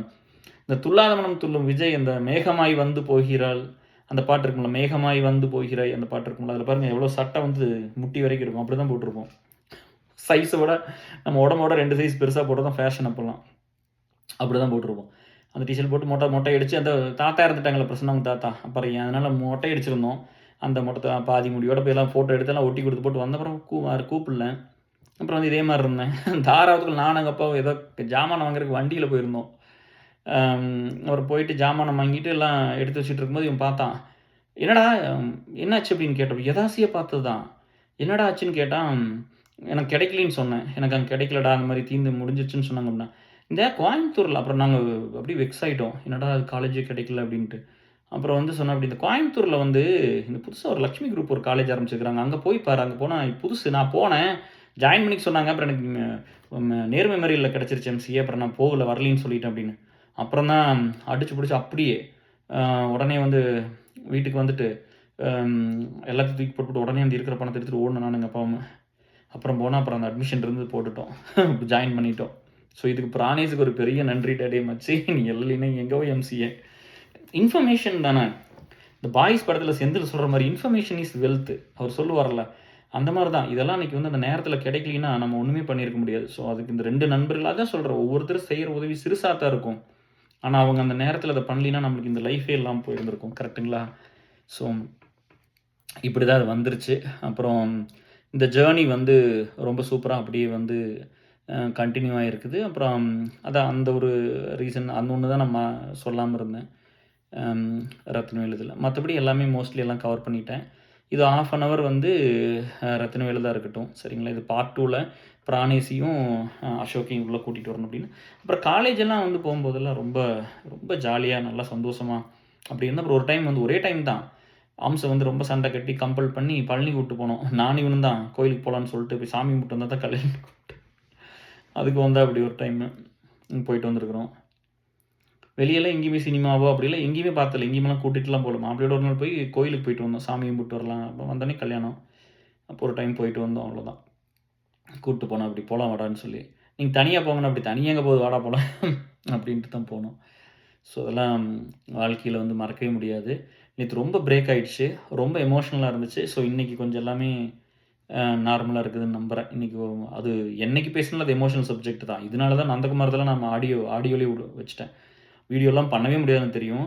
இது ஒரு தைரியத்தில் சரி ஸ்டார்ட் பண்ணி பார்த்தேன். அது ஓடுது வண்டி அப்படியே அந்த மெமரிஸ்லாம் அப்படி ஓடுது. அதனால் அது ரொம்ப எமோஷனலாக தான் இருந்துச்சு. ஸோ நிறைய டைம் ஃபோன் பண்ணியிருக்கிறேன் டிஎஸ். அப்போ நம்ம வீட்டில் ஃபோன் இருக்காது. ஸ்கூலில் படிக்கும்போது எங்கள் வீட்டில் ஃபோன் இருந்தது. மாமா வந்து இந்த வியாபாரம் பிஸ்னஸ் தான் பண்ணிட்டுருந்தாங்க. அரிசி இதெல்லாம் நெல், கரும்பு இந்த வியாபாரம் தான் பண்ணிகிட்டு இருந்தாங்க. அவங்களும் தவறி போயிட்டாங்க இடையில. பட் அந்த வழியெல்லாம் அவனுக்கு தெரியும். அதெல்லாம் ரொம்ப ரொம்ப வந்து ரொம்ப ரொம்ப கஷ்டப்படுவோம் அப்படி அதெல்லாம் சொல்லி ஃபீல் பண்ணுவோம் அப்படி. ரொம்ப அங்கே போய் நான் ஃபோன் பண்ணுவேன். ஒன்றுமே சொல்ல மாட்டாங்கப்பா. நான் போயிட்டு ஃபோன் பண்ணணும் அப்படின்னு சொன்னால் எது கேட்குற போய் பண்ணு அப்படின்ட்டுருவாங்க. அப்படிலாம் எத்தனையோ தடவை பண்ணிக்கிறோம்ப்பா. அதெல்லாம் நன்றி இல்லாமல் இருக்கக்கூடாதுல்ல. அவன் இல்லாத டைமில் கூட ஒரு தடவை வரலால போய் எப்படி பம்பு சைக்கிளில் போயிட்டு அவன் அத்தை இருப்பாங்க, பாப்பா இருக்குது, இல்லாட்டி ஒரு நாள் மாமன் இருப்பாங்க. அப்போ போய் அப்படி போய் எப்படி நினைஞ்சிட்டு நின்றுருப்பேன். என்ன அப்படின்னு கேட்டாங்கன்னா ஃபோன் பண்ணணும் அப்படின்னா சரி பண்ணு போய் உள்ள அப்படிம்பாங்க. அப்புறம் போய் அப்பா எத்தனை தடவை அதெல்லாம் அலோவ் பண்ணியிருக்கிறாங்க. அதெல்லாம் பெரிய பெரிய விஷயம் அப்போல்லாம். அப்புறம் மாப்பிள்ளை வந்து அவன் திருப்பூர்லாம் போயிட்டு அங்கெல்லாம் அவனுக்கு போய் பெரிய வேலையெல்லாம் அப்படி போனோன்னே பெரிய ஆஃபீஸர் வேலை அப்படிலாம் இல்லை டிஎஸ். அதெல்லாம் ரொம்ப ரொம்ப ரொம்ப கஷ்டமாக இருக்கும். அதெல்லாம் பார்த்தாலே எப்படி சொல்கிறது, நல்லா ஜம்முன் இருக்குல்ல இப்படி உட்காந்தா. இப்படிலாம் பார்த்து நீங்கள் சந்தோஷப்படுவீங்களா? என்னடா டிப்ரெஷன் இருந்தார் குச்சி அப்படி ஒரு மாதிரி ஆகிட்டேன். அதனால தான் இவங்களும் இவ்வளோ ஃபீல் பண்ணாங்க. இப்போ நல்லா இருக்கிறேன், அதில் ஒரு பிரச்சனையும் இல்லை. நேற்று அவனுக்காக இருந்த எமோஷன் அவ்வளோதான். சரிங்களா? ஸோ அப்புறம் அங்கே போயிட்டு அவன் திருப்பூர்லாம் பார்த்தீங்கன்னா ஒரு மனுஷன் வந்து எப்படி இருந்தான் வாழ்க்கையில். அதாவது வந்து ஒருத்தரை முன்னுக்கு கொண்டு வர கதாங்க சொல்கிறேங்க. ஒரு நோயை க்யூர் பண்ணுறதுக்கு டாக்டர்லாம் தேவையில்லை. இன்றைக்கி எத்தனை டாக்டர் உயிரை காப்பாற்றுறாங்க சொல்லுங்கள் பார்க்கலாம். அதுக்கு வந்து நம்ம தாத்தா பாட்டி சொல்லி கொடுத்த வைத்தியமே போதுமல்ல. ஒரு ஃபஸ்ட் எய்டுங்க மாதிரி தானே. மாப்பிள்ளை வந்து பார்த்தீங்கன்னா ஒரு பெரிய அறிவாளி தான், பெரிய இன்டெலிஜென்ட் தான், என்னை விட ரொம்ப ஸ்மார்ட்டான பையன் தான். திருப்பூரில் போய் ஒரு பனியல் கம்பெனியில் வேலைக்கு சேர்ந்துருக்குறா. அப்படி அவனெல்லாம் அந்த அந்த பெருந்தன்மைன்னு இருக்குல்ல, எப்படி சொல்கிறேன்னா யாருக்குமே இது வராது. எப்படின்னா நம்மெல்லாம் காலேஜில் போய் யூஜி ஜாயின் பண்ணும்போது இவனெல்லாம் ஜாயினே பண்ணல. இவனுக்கெல்லாம் காலேஜ் சீட்டு கிடைக்கும். ஃபஸ்ட் குரூப் தான் படித்தா சீட்டு கிடைக்குமா இல்லையான்னு சுற்றிட்டு இருந்தான். கடைசியில் பார்த்தா இவன் போய் எம்சிஏ படிச்சுட்டு இதெல்லாம் பண்ணி இவன் போய் எம்சிஏ படிக்கிறான். நம்ம வந்து இந்த மாதிரி திருப்பூர் பனியல் கம்பெனியில் வேலை செய்கிறோம் அப்படின்னு நிறைய பேர்த்துக்கு மனசில் இருக்குமில்ல. யோசிச்சு பாருங்கள். அப்படி இருக்கும். இவன்லாம் போய் ஜாலியாக வந்து பிள்ளைகளோடலாம் படிச்சுட்டு இருக்கிறேன். நான் வந்து இங்கிருந்து கஷ்டப்பட்டுட்டு இருக்கிறேன். நாங்களாம் கோயிட்லேயே படித்தவங்கள. நான் வந்து இந்த வேலை செஞ்சுட்டு இருக்கிறேன், இவன் போய் எம்சிஏ படிச்சுட்டு இருக்கிறேன், இவனுக்குலாம் போய் சப்போர்ட் பண்ணுமான்னு நினச்சிருக்கலாமல்ல. ஐயோ அதெல்லாம் அப்படிலாம் நினச்சிருக்கலாம். யாராக இருந்தாலும் நினைப்பாங்கல்ல. நானே கஷ்டப்பட்டு வேலை செஞ்சுட்ருக்கிறேன், நானே 1500 பிச்சை எடுத்துகிட்டு இருக்கிறேன், அதாவது போராடிட்டு இருக்கிறேன், நான் எதுக்கு போய் இவனுக்கெல்லாம் சப்போர்ட் பண்ணணும் அப்படின்னு நினச்சிருக்கலாமல்ல. அப்படிலாம் இல்லவே இல்லை. வர சொல்லிக்கிட்டே இருப்பேன். அப்படி நான் எம்சிஏ படிக்கும் போது இங்கே வா திருப்பூர் வாமாப்பில் திருப்பூர் வாமா அப்படின்னு கூப்பிட்டுட்டே இருப்பேன். அப்படி போனால் கணக்கெல்லாம் செலவுணும். அப்படி என்ன வேணாலும் வாங்கி கொடுப்பேன். அப்படி அவன் கஷ்டப்பட்டு சம்பாதிப்பான்ப்பா. எனக்கு ஒரு சில நேரம்லாம் வந்து ஒரு நாள் சொன்னான்ப்பா, அதெல்லாம் நான் சொன்னால் நீங்கள் பிரேக் ஆயிடுவீங்க. ஒரு நாள் போய் அந்த எம்சிஏ போனதுக்கப்புறம் தான் எப்படியும் அந்த பணக்கார வீட்டு பசங்களோடலாம் சேர்ந்து கொஞ்சம் குடிச்சு பழகிட்டேன். அதுக்கு முன்னாடியில் யூஜி படிக்கும் போதெல்லாம் ஒன்றுமே இல்லை. நம்ம பொண்ணா வந்து சினிமாவில் போய் ஹீரோ ஆகணும், எம்ஜிஆர் மாதிரி வரணும், சரத்குமார் மாதிரி வரணும், இல்லைன்னா நம்ம போயிட்டு மிலிட்ரியில் சேரணும், இல்லாட்டி போலீஸ் ஆகணும், இல்லை டீச்சர் ஆகணும்னால உடம்புலாம் நல்லா பில்டு பண்ணி டீ காஃபி பெருசாலாம் குடிக்க மாட்டேன், பால் தான் குடிப்பேன் இப்போல்லாம். அப்படி இருந்த ஒரு ஆள் இந்த எம்சிஏ போனோன்னு இந்த விரக்தியிலலாம் நிறைய அடிபட்டமில்ல. பணம் இல்லாமல் அது இல்லாமல் இது இல்லாமல் அப்புறம் அந்த பசங்கள்லாம் சொல்லி நம்ம பசங்க சொன்னால் கேட்டுக்குவோமே. அதை ஒரு சிலர் வந்து ஃப்ரெண்ட்ஸு சொன்னால் கேட்க மாட்டாங்க. நான் என்ன சொன்னாலும் கேட்பேன். பசங்க ஃப்ரெண்ட்ஸ் சொன்னால் அவ்வளோ ஸ்பேஸ் இருக்குது. குதினா குதிச்சிருவேன். அப்படி தான் வந்து ஃப்ரெண்ட்ஸ்லாம் லைஃப்பில் வச்சுருந்தேன். அப்புறம் திருப்பூர்லாம் போனோம்னா ஒரு தடவை சொன்னான்ப்பா, 9 மணிக்கு நான் ஒரு டைம் அங்கேயே போயிடுவேன். சுரேஷ் கூட்டிகிட்டு அங்கே போன ஒரு நாள் வந்து இதெல்லாம் சொல்லாமான்னு தெரில வீடியோவில், ஒரு பெரிய மூட்டை தூக்கிட்டு போயிட்டுருக்கான்ப்பா துணியை வச்சுக்கிட்டு. எனக்கு அதை பார்த்தோன்னே தூக்கி வாரி போட்டுருச்சு. அந்த ஃபஸ்ட் இயர்னு நினைக்கிறேன். நான் எம்சிஏ ஃபஸ்ட் இயர் படிக்கும்போது நம்மளாம் ஜாலியாக இருப்போம்ல. எனக்கு வந்து நானும் ரொம்ப கஷ்டப்பட்டுட்டு தான் இருந்தேன் பணம் இல்லாமல். அப்படியே வந்து துணி அவ்வளோ பெரிய மூட்டை தூக்கிட்டு போகிறான். எனக்கு அப்படியே பார்த்தோன்னே ஒரு மாதிரி பொக்குன்னு போயிடுச்சு. எனக்கு அப்படி ஒரு மாதிரி ஆயிடுச்சுப்பா. என்னடா இவ்வளோ கஷ்டப்படுறான் அப்படின்னு. 10 மணி வரைக்கும் வேலை செய்வான். காலையில் நேரமே போயிடுவான். அதெல்லாம் திருப்பூர் இருந்தெல்லாம் அந்த டெடிக்கேஷன்லாம் அவனை அடிச்சுக்கிறக்கு ஆள் கிடையாது. அப்படி தான் வந்து அவனோட ஒர்க்கெல்லாம் வந்து அப்படி தான் பண்ணி கொடுத்துருக்குறான். அப்படி பெரிய விஷயம். மாப்பிள்ளை பண்ணதெல்லாம் வந்து அந்த மனசு வேணுமில்ல, தாய் மனசு, தாய் உள்ளம். அதாவது ஒரு அந்த போட்டி பொறாமைன்னு ஒன்றுமே இல்லாத ஒரு மனசு அவனுக்கு. இவ்வளோ கஷ்டப்பட்டு வேலை செஞ்சு நம்மளுக்கெல்லாம் செலவு பண்ணணும்னு என்ன இருக்குது, அது ஒரு விஷயம். ரெண்டாவது வந்து என்னென்னா நம்ம எம்சிஏ படிக்கிறோம். அவனுக்கு என்ன தெரியும்? எம்சிஏ படிக்கிறான், படிச்சோனே ஃபாரின்னு. இவ்வளோ செலவு பண்ணி படிக்கிறான். அப்போ நெறைய பேர் என்ன சொல்லுவாங்கப்பா, என்ன கோயம்புத்தூர்ல கொண்டு சேர்த்திட்டா? அப்ப தான் நான் முதல்லயே ஒண்ணு சொல்லிக்கிறேன்ல, உங்களுக்கெல்லாம் தகுதி இருக்குது, அங்கெல்லாம் பணம் கட்ட முடியுமான்னு கேட்ட ஆளுகலாம் இருக்காங்கல்ல. நான் சொல்லியிருக்கேன்ல இதுக்கு முன்னாடில ஒரு வீடியோல. எம்சிஏ படிக்கிறேன், எம்சிஏ கோயம்புத்தூர்ல சேர்ந்ததுன்னா, என்னப்பா உங்க தகுதிக்கு அங்கேலாம் போய் படிக்க முடியுமா? பணம் கட்ட முடியுமா? நீங்களும் அப்படி சேரலாமா? அப்படின்லாம் என்ன கேட்டுருக்காங்க. அப்படிலாம் இருந்த ஊருக்குள்ள மாப்பிள வந்து இவன் மாப்பிள வந்து கனவு வந்து எம்சிஏ படிக்கிறான். படிச்சு முடிச்சோனே அமெரிக்கா தான், ஃபாரின் தான். அவன் நல்லா சம்பாரிப்பான். அந்த எண்ணம் யாருக்கு வரும்? எவ்வளோ பேத்துக்கு வந்துரும். படிச்சு முடிச்சோனே பெருசா வந்துருவான். நெறைய சம்பாரிப்பான், நல்லா இருப்பான் அப்படின்ட்டு இவன் கஷ்டப்பட்டுட்டு இருக்கானே. இப்ப மாப்பிள்ளை மட்டும் இப்ப ஒண்ணும் இல்லாம இருந்து கஷ்டப்பட்டுருந்தான்னு வச்சுக்கயேன், இந்த சொசைட்டி குடுத்தது பூரா அவனுக்கு தான் குடுத்துருப்போம் பூரா. அவன் நல்லா இருந்து கேட்க மாட்டேங்கிறனால தான் உங்களுக்கெல்லாம் வந்தது. அவன் மட்டும் கஷ்டப்பட்டுருந்தான்னா, இந்த 20 வருஷமா நான் சொசைட்டிக்கு என்னெல்லாம் கான்ட்ரிபியூட் பண்ணியிருந்தேனோ அத்தனையும் அவனுக்கு தான் குடுத்துருப்பேன். வேற யாருக்கும் குடுக்க மாட்டேன். அப்படிதான் இருந்திருக்கும். ஏன்னா உங்க நல்ல நேரம் நான் யாருக்கெல்லாம் ஹெல்ப் பண்ணணும்னோ ஃபினான்ஷியலா, மாப்பிள்ளை வந்து என்கிட்ட எதுவுமே கேட்டதே இல்ல. ஒண்ணு கூட எத்தனை காசு குடுத்துருப்பேன். எவ்வளோ இந்த வருஷம் மட்டும் சொன்னேன்ல 4,00,000 4,20,000 கான்ட்ரிபியூட் பண்ணியிருக்கிறேன். 4,20,000 இந்த வருஷம் மட்டும் கான்ட்ரிபியூஷன் 2024ல. மாதிரி எத்தனை 20 வருஷம் ஏசல் ஸ்டார்ட் பண்ணது வந்து எத்தனை கான்ட்ரிபியூஷனு.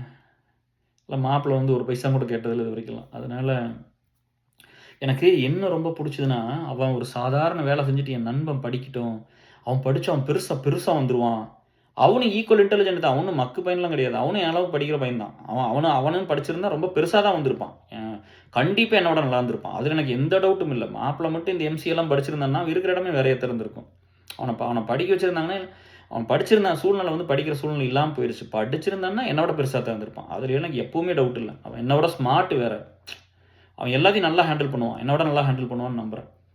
எனக்கு தெரியும் அவன் அப்படிதான். அப்புறம் அங்கே போயிட்டு அப்புறம் அங்கிருந்து கொஞ்சம் கொஞ்சமாக இம்ப்ரூவ் ஆகி ஒரு பிஸ்னஸ் மாதிரி ஸ்டார்ட் பண்ணி என்னென்னமோ பண்ணி ஒர்க்கு இதுன்னு காலையில் போனான்னா நைட்டு 10 மணி வரைக்கும் வேலை செஞ்சுட்டு வந்து சாப்பிட்டு படுத்து தூங்கிடுவான். அப்போவே அவங்க ரூமுக்கு போயிடுவேன். எம்சிஏ பசங்களோட இருந்தேன்னா கிளம்பி எப்பாவது மாதத்துக்கு ஒரு டைமில் 2 மாதம் 3 மாதத்துக்கு ஒரு டைம் திருப்பூர் போயிடுவேன். போனால் அப்புறம் அவங்க கூட சாப்பிட்டு ஜாலியாக சுற்றிட்டு ஒரு நாள் சுற்றி போட்டு திரும்ப கோயம்புத்தூர் போயிடுவேன். வீட்டுக்கு போனால் தான் சத்தம் போடுவாங்களே, ஏன்டா வந்தீங்கன்னு கேட்பாங்க. ஏன்னா பணம் கொடுக்கணும்ல பஸ்ஸுக்கு. அப்புறம் போயிட்டு தான் பஸ்ஸுக்கு இது பணம் வாங்கிட்டு அவங்ககிட்ட வாங்கிட்டு போயிடுவேன். அப்படிலாம் போயிருக்கிறோம்.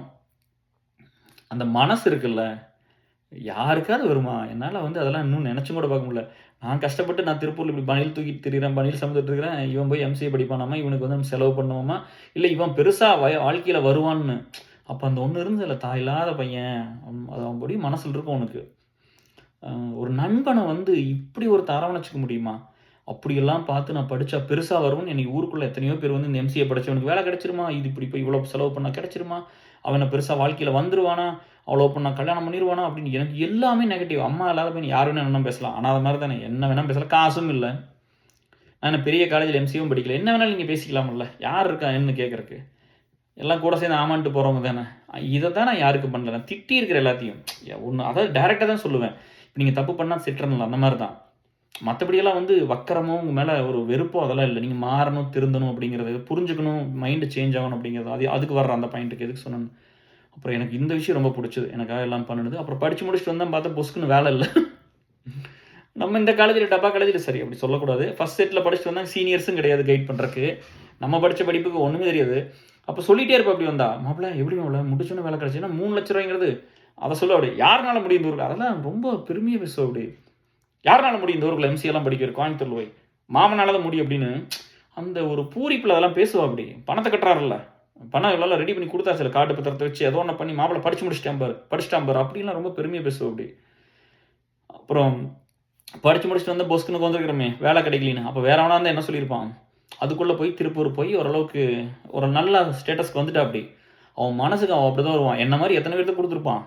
எனக்கு தெரிஞ்சு நான் ஒருத்தன் திருப்பூர்லாம் ஏதோ பிஸ்னஸ்லாம் பண்ண அப்படி கொஞ்சம் பண்ணி நல்லா சம்பாரிச்சு நல்லா வந்து தோட்டமெல்லாம் வாங்கி ஓரளவுக்கு நல்லா டெவலப் ஆகிட்டு இருந்தா. அப்படி நல்லா லைஃப்பில் வந்துட்டு இருந்தா. அப்படி அப்புறம் போனால் அப்புறம் டிஷர்ட் வாங்கி கொடுக்குறது இதெல்லாம் எடுத்து கொடுப்பா. அப்படி எனக்கு போனால் நம்ம அவங்ககிட்டலாம் அவன் என்ன பண்ணானோ அதான் நான் அம்சிட் பண்ணேன். எப்படின்னா கடைக்கெல்லாம் கூட்டிகிட்டு போனால் எப்போவுமே அந்த டைம்லாம் ஒரு ட்ரெஸ் எடுக்க போனால் 2-3 எடுத்து கொடுப்பேன். சண்டை வந்துடும். பணமே இல்லை, எதுக்கு இப்படி பண்ணுறீங்க அப்படின்னு. அதுக்கு தான் உங்களை எல்லாம் சின்ன வயசில் கல்யாணம் பண்ணி சொன்னேன். அந்த பொண்டாட்டி மேலே இருக்கிற பாசம், அவங்க தான் உலகமாக இருப்பாங்க. அந்த மெச்சூரிட்டி இல்லாத வயசு அவ்வளோ அந்யுன்யமாக இருக்கும், அவ்வளோ சந்தோஷமாக இருக்கும். அந்த பாண்டிங் தாங்க இன்னும் கொண்டு போகுது. எப்போவுமே யோசிச்சு பார்ப்போம்ல, அன்னைக்கெல்லாம் எப்படி இருந்தீங்க அப்படின்னு அழுகுவோம். அப்படி இதை சண்டை கட்டினா அன்னைக்கெல்லாம் அப்படி தான் இருந்தோம். சரியா? அப்புறம் மாப்பிள்ளை வந்து அந்த மாதிரிலாம் அப்புறம் இங்கே வந்து அப்புறம் பார்த்தா தான் படித்து முடிச்சு அப்புறம் வேலை கிடைக்கல. அப்பவும் வந்து அதை ஏற்றுக்கிற மனசு வேணுமில்ல. என்னடா இவன் பெரிய ஆள்னு நினச்சி நம்ம எல்லா பக்கம் நல்லா சொல்லுவோம் அப்படி, நல்லா பேசுவோம் அப்படி, நம்பிக்கையோட இருப்போம் அப்படி. ஐயோ! அந்த ஊருக்கு என்னை வந்து நெகட்டிவாக பேசாத ஆளுகளே கிடையாது. என்னை வந்து வாழ்க்கையில் வந்து பழி வாங்காதவங்க யாருமே கிடையாது. நம்ம திருப்பியெல்லாம் பண்ண என்ன ஆவாங்கன்னு கூட தெரியாது. ஆனால் எனக்கு அந்த மனசே வந்ததில்லை. என்னெல்லாம் பண்ணணுமோ எல்லாம் பண்ணிட்டாங்க. ஆனால் கடவுள் என்னை ஏன் இந்த இடத்துக்கு கொண்டு வந்து விட்டாருன்னா, இப்போ மாப்பிள்ளை மாதிரி நிறைய பேர்த்த பார்த்தனால எனக்கு அந்த மனசில் பூரா அந்த ஈரம் இருக்குது நிறையா. அந்த ஒருத்தர் பழி வாங்க எனக்கு ஏதோ ஒன்று துரோகம் பண்ணாங்கன்னா, கெட்டது பண்ணால் திருப்பி பழி வாங்கணும் அப்படிலாம் எப்பவுமே நினைக்க மாட்டேன். ஏன்னா திரும்ப வந்து அழுதாங்கன்னா சேர்த்திக்குவேன். திரும்ப வந்து சாரி சொன்னால் சேர்த்திக்குவேன். அப்புறம் எம்சிஏ படித்து முடிச்சுட்டு வந்து ஒன்றும் இல்லாமல் சுற்றும்போது அப்பவும் அப்படி தான் விட்டு கொடுக்க அப்படி இருந்தா அப்படி. அதில் ஒன்றும் அப்போ போய் கல்யாணம் பண்ணுறாங்கிற படிக்க கல்யாணம் பண்ணுறாங்கிற யார் சப்போர்ட் பண்ணுவா? ஒரு நண்பனை எங்கள் அம்மா இருந்தால் என்ன பண்ணியிருக்கோம் அதான் எனக்கு பண்ணான். எங்கள் அம்மா இருந்தால் போராடி இருக்கும். அது இது எங்கள் அம்மாவாவது இருந்தால் சண்டை கட்டியிருக்கு. பொறுப்பு எல்லாம் சுற்றுறியடா, இப்போ போய் கல்யாணம் பண்ணால் எப்படா ஒரு புள்ளினாவது கேட்டிருக்கோம். அப்போ போய் சொல்லும்போது கூட அப்படியா கல்யாணம் பண்ணிக்கணுமா, சரி விடு மயிறு கல்யாணம் பண்ணால் போதும், மயிரா பிடுங்கு வா அப்படி, கல்யாணம் பண்ணிட்டு படித்தா போதும் போ அப்படின்னு. ஐயோ அதெல்லாம் வந்து அவன் இல்லை, ஒரு பெரிய பில்லருங்க என் லைஃப்பில். அதனால தான் நம்மளுக்கு வந்து இந்த போலி ஸ்டேட்டஸ் எல்லாம் வந்து எப்பவுமே ஒட்டுறதில்ல. சென்னை போயிட்டோமா, போய் ஒரு வேலைக்கு போயாச்சு, ஐடிக்கு வந்துட்டோமா, கார்பரேட்டுக்குள்ளே வந்துட்டோமா, அமெரிக்கா வந்துட்டோமா, டாலரில் சம்பாதிக்கிறோமா, சொத்து வாங்கிட்டோமா, ஒய்ஃப் எம்எஸ் படிக்க வச்சுட்டோமா, அவளை வேலைக்கு அனுப்பிச்சிட்டோமா, அப்படியெல்லாம் வந்து என்றைக்குமே மண்டையில் ஏறாத காரணம் என் நண்பன் மட்டும்தான். ஏன்னா அவன் ஒரு சாதாரண வேலையிலிருந்து அவன் நண்பன் எம்சிஏ படிக்கிறான்னு பூரிச்சு போய் சந்தோஷப்பட்ட. அப்படின்னு எத்தனை பேர் பொறாமப்பட்டாங்க, இவன் போய் எம்சிஏ படிக்கிறானா. எங்கள் ஊரில் இருந்தவங்க நிறைய பேர் படிக்கல. அந்த யூஜி படித்தவங்களாம் கொஞ்சம் பேர் வந்து எம்சிஏலாம் போய் படிக்கல, எம்எஸ்சி படித்தாங்க. ஒரு சிலர் படிக்கல, அந்த மாதிரி கோழி பண்ணி சூப்பர்வைசராக போனாங்க, அப்படிலாம் இருந்தாங்க. ஒரு போட்டி பொறாமை இல்லாமல் கள்ளங்கப்படம் இல்லாமல் என் மேலே அவ்வளோ பியூர். அப்போ ஒரு பரிசுத்தமான அன்பு அவனோடதெல்லாம். அப்படி ஒரு பையன். அப்படிலாம் நீ ஒருத்தர் நேசி, அதாவது என்னை வந்து என்னை ரசிப்பா அப்படி, அந்த என்னை முன்னாடி விட்டு பின்னாடி வந்து நல்லா பேசுவா அப்படி, நான் நல்லா வரணும்னு நினைப்பேன் அப்படி வாழ்க்கையில். அப்படி தான் வந்து அந்த மாதிரி இருந்த ஒரு நண்பன். அவனுக்கெல்லாம் வந்து வாழ்க்கையில் என்ன பண்ணாலும் இந்த உயிரை வேணால் கொடுக்கலாம். ஒன்றுமே வாங்கினதில்லை இது வரைக்கலாம்.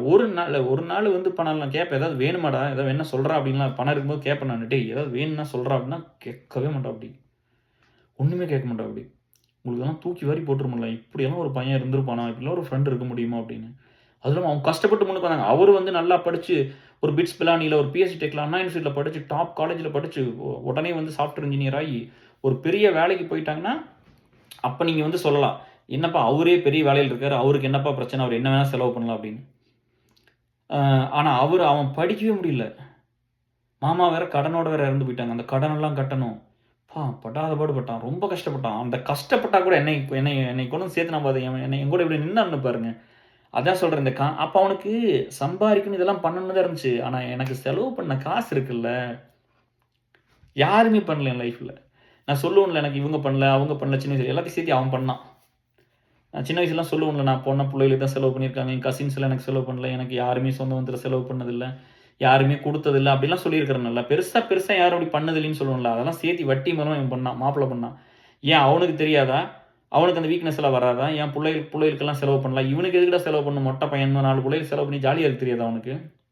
தங்கம் இப்படி தான் இருக்கணும், ஃப்ரெண்ட்ஷிப்னா இப்படி தான் இருக்கணும்.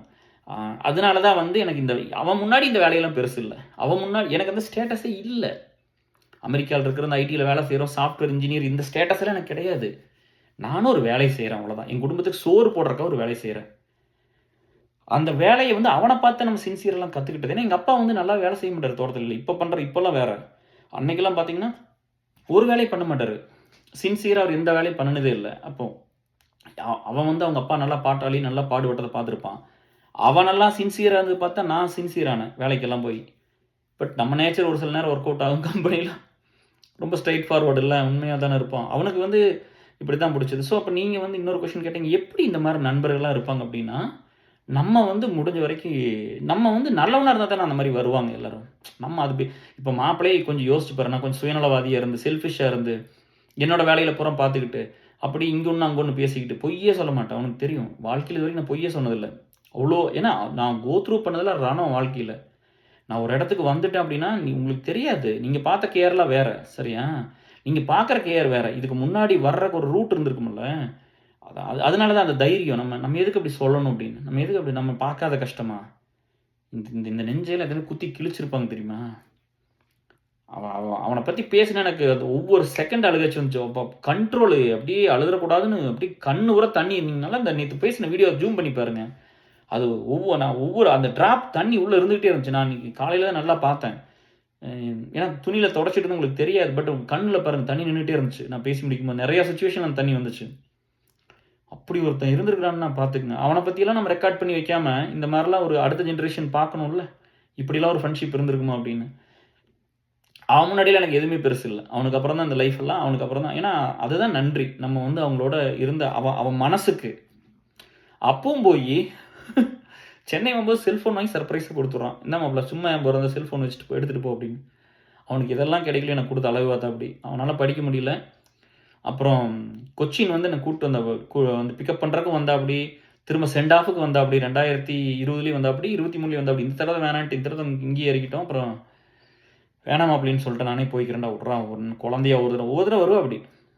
அதெல்லாம் வந்து ஒரு பரிசுத்தமான அன்பு தான். அதுதான் ஃப்ரெண்ட்ஷிப்பு. ஸோ நீங்கள் உங்களோட கொஷின்ஸ் இப்போ வச்சுக்கலாம். எப்படின்னா, எப்படி இந்த மாதிரிலாம் நண்பர்கள் கிடைப்பாங்கன்னா, அது கடவுளோட வரம். வாழ்க்கையில் வந்து ரொம்ப கஷ்டப்பட்டீங்கன்னு நீங்கள் ஜெயிச்சிருவீங்க. அதனால் மனசு விடாதீங்க. இந்த மாதிரி நல்லவங்க வருவாங்க. நீங்கள் நல்லவங்களா இருங்க அப்படிங்கும்போது, அதை ஒருத்தர் கேட்டீங்க, எப்படிங்க கேர் நல்லவங்களா இருக்கிறது அப்படின்னா, நீங்கள் வந்துப்பா நான் எல்லா இடத்துலையும் இப்படி தான் இருப்பேன். நான் வந்து மாப்பிள்ளைட்டு எப்படி இருந்தேனோ அவங்க தங்கச்சிக்கு அப்படி தான், அவங்க அம்மாட்ட அப்படி தான், எங்கள் அம்மாட்ட அப்படி இதே நேச்சர் தான். இங்கே ஆளுக்கு தகுந்த மாதிரி எப்போவுமே இருந்ததில்லை. சரியா? அதனால் நீ நிறைய இழக்கணும், நிறைய தோக்கணும், நிறைய கஷ்டப்படணும், நிறைய பெயின் எடுத்துக்கணும். உங்கள் கண்ணு முன்னாடி ஒன்றுமே பண்ணாமலாம் பெருசாக வருவான். அப்படிலாம் இருந்திருக்கலாம் ஆஃபீஸில். நம்ம நிறைய பார்க்குறோம்ல. பரவாயில்ல. நான் எப்போவுமே நினச்சிக்குவேன். அந்த டைலாக்லாம் யார் எழுதி கொடுத்தாங்கன்னு தெரில. நம்ம அப்படி சொல்கிறதில்ல. நம்ம அவர்களெல்லாம் கோட் பண்ணி செலிபிரிட்டிஸ் பற்றி பேச வேண்டாம்னு ஒரு ஸ்ட்ரிக்டாக எல்லாம் ஏசலில் சொல்லி எல்லாம் முடிவு பண்ணியிருக்கிறோம். அதனால் அண்ணாமலை படத்தில் வந்து சொல்லுவோம் அப்படி இந்த லோனெல்லாம் கிடைக்காது.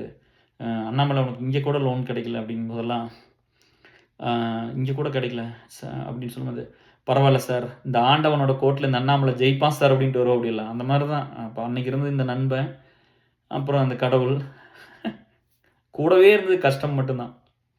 அது வந்து அது எப்போவுமே அப்படியே வேறெல்லாம் ஒன்றுமே இல்லை. இந்த வாழ்க்கையில் சொல்லிக்கிறதுலாம் ஒன்றுமே இல்லாமல் இருந்துச்சு அன்றைக்கெல்லாம். அப்புறம் அப்படி இந்த ஸ்டேட்டுக்கு வந்தாச்சு. ஸோ உங்களுக்கெல்லாம் வந்து சொல்கிறது என்னென்னா, நேற்று ஏன் ஒரு சிலர்லாம் கோவம் வந்துச்சு அப்படின்னா, நிறைய பீப்புள் லைஃப்பில் ஒர்க் பண்ணுறதுனால நிறைய விஷயம் தெரியும். நான் இப்போ ஓப்பனாக எதையும் பேசுகிறதில்ல. ஏன்னா மற்றவங்களோட பர்சனல் அவங்களோட பர்மிஷனோட ஒரு எக்ஸ்பீரியன்ஸாக நான் பேசியிருக்கிறேன். இந்த மாதிரி ஒரு நண்பருக்கு இப்படி ஆயிடுச்சு. ஒரு நியூ ஜெர்சியில் ஒரு ஃப்ரெண்டோட ஒய்ஃப் இறந்து போயிட்டாங்கல்ல, அது ஒரு அவேர்னஸ்க்காக சொல்கிறோம். ஏன்ப்பா இங்கே சர்ஜரி பண்ணி இப்படி ஆயிடுச்சு, இன்ஃபெக்ஷன் ஆயிருவீங்களா, சேஃபாக இருக்கணும் சர்ஜரி பண்ணால் அப்படின்னு ஒரு வீடியோ பண்ணிக்கிறோம்ல. எப்படி இந்த மாதிரிலாம் நண்பர்கள் கிடைப்பாங்க? நம்ம எப்படி இந்த நேரத்தையெல்லாம் யூஸ் பண்ணிக்கிறது அப்படின்னா, நம்ம வந்து இந்த சோசியல் மீடியாலாம் பெருசானதுக்கப்புறம், நாங்கள் முதல்ல அதில் வரவே இல்லை. ஏசல் அலுமினியில் இருக்கும்போது சோசியல் மீடியாவில் பெருசாக வரல. குரூப்பெல்லாம் க்ரியேட் பண்ணப்பட்டு வரல.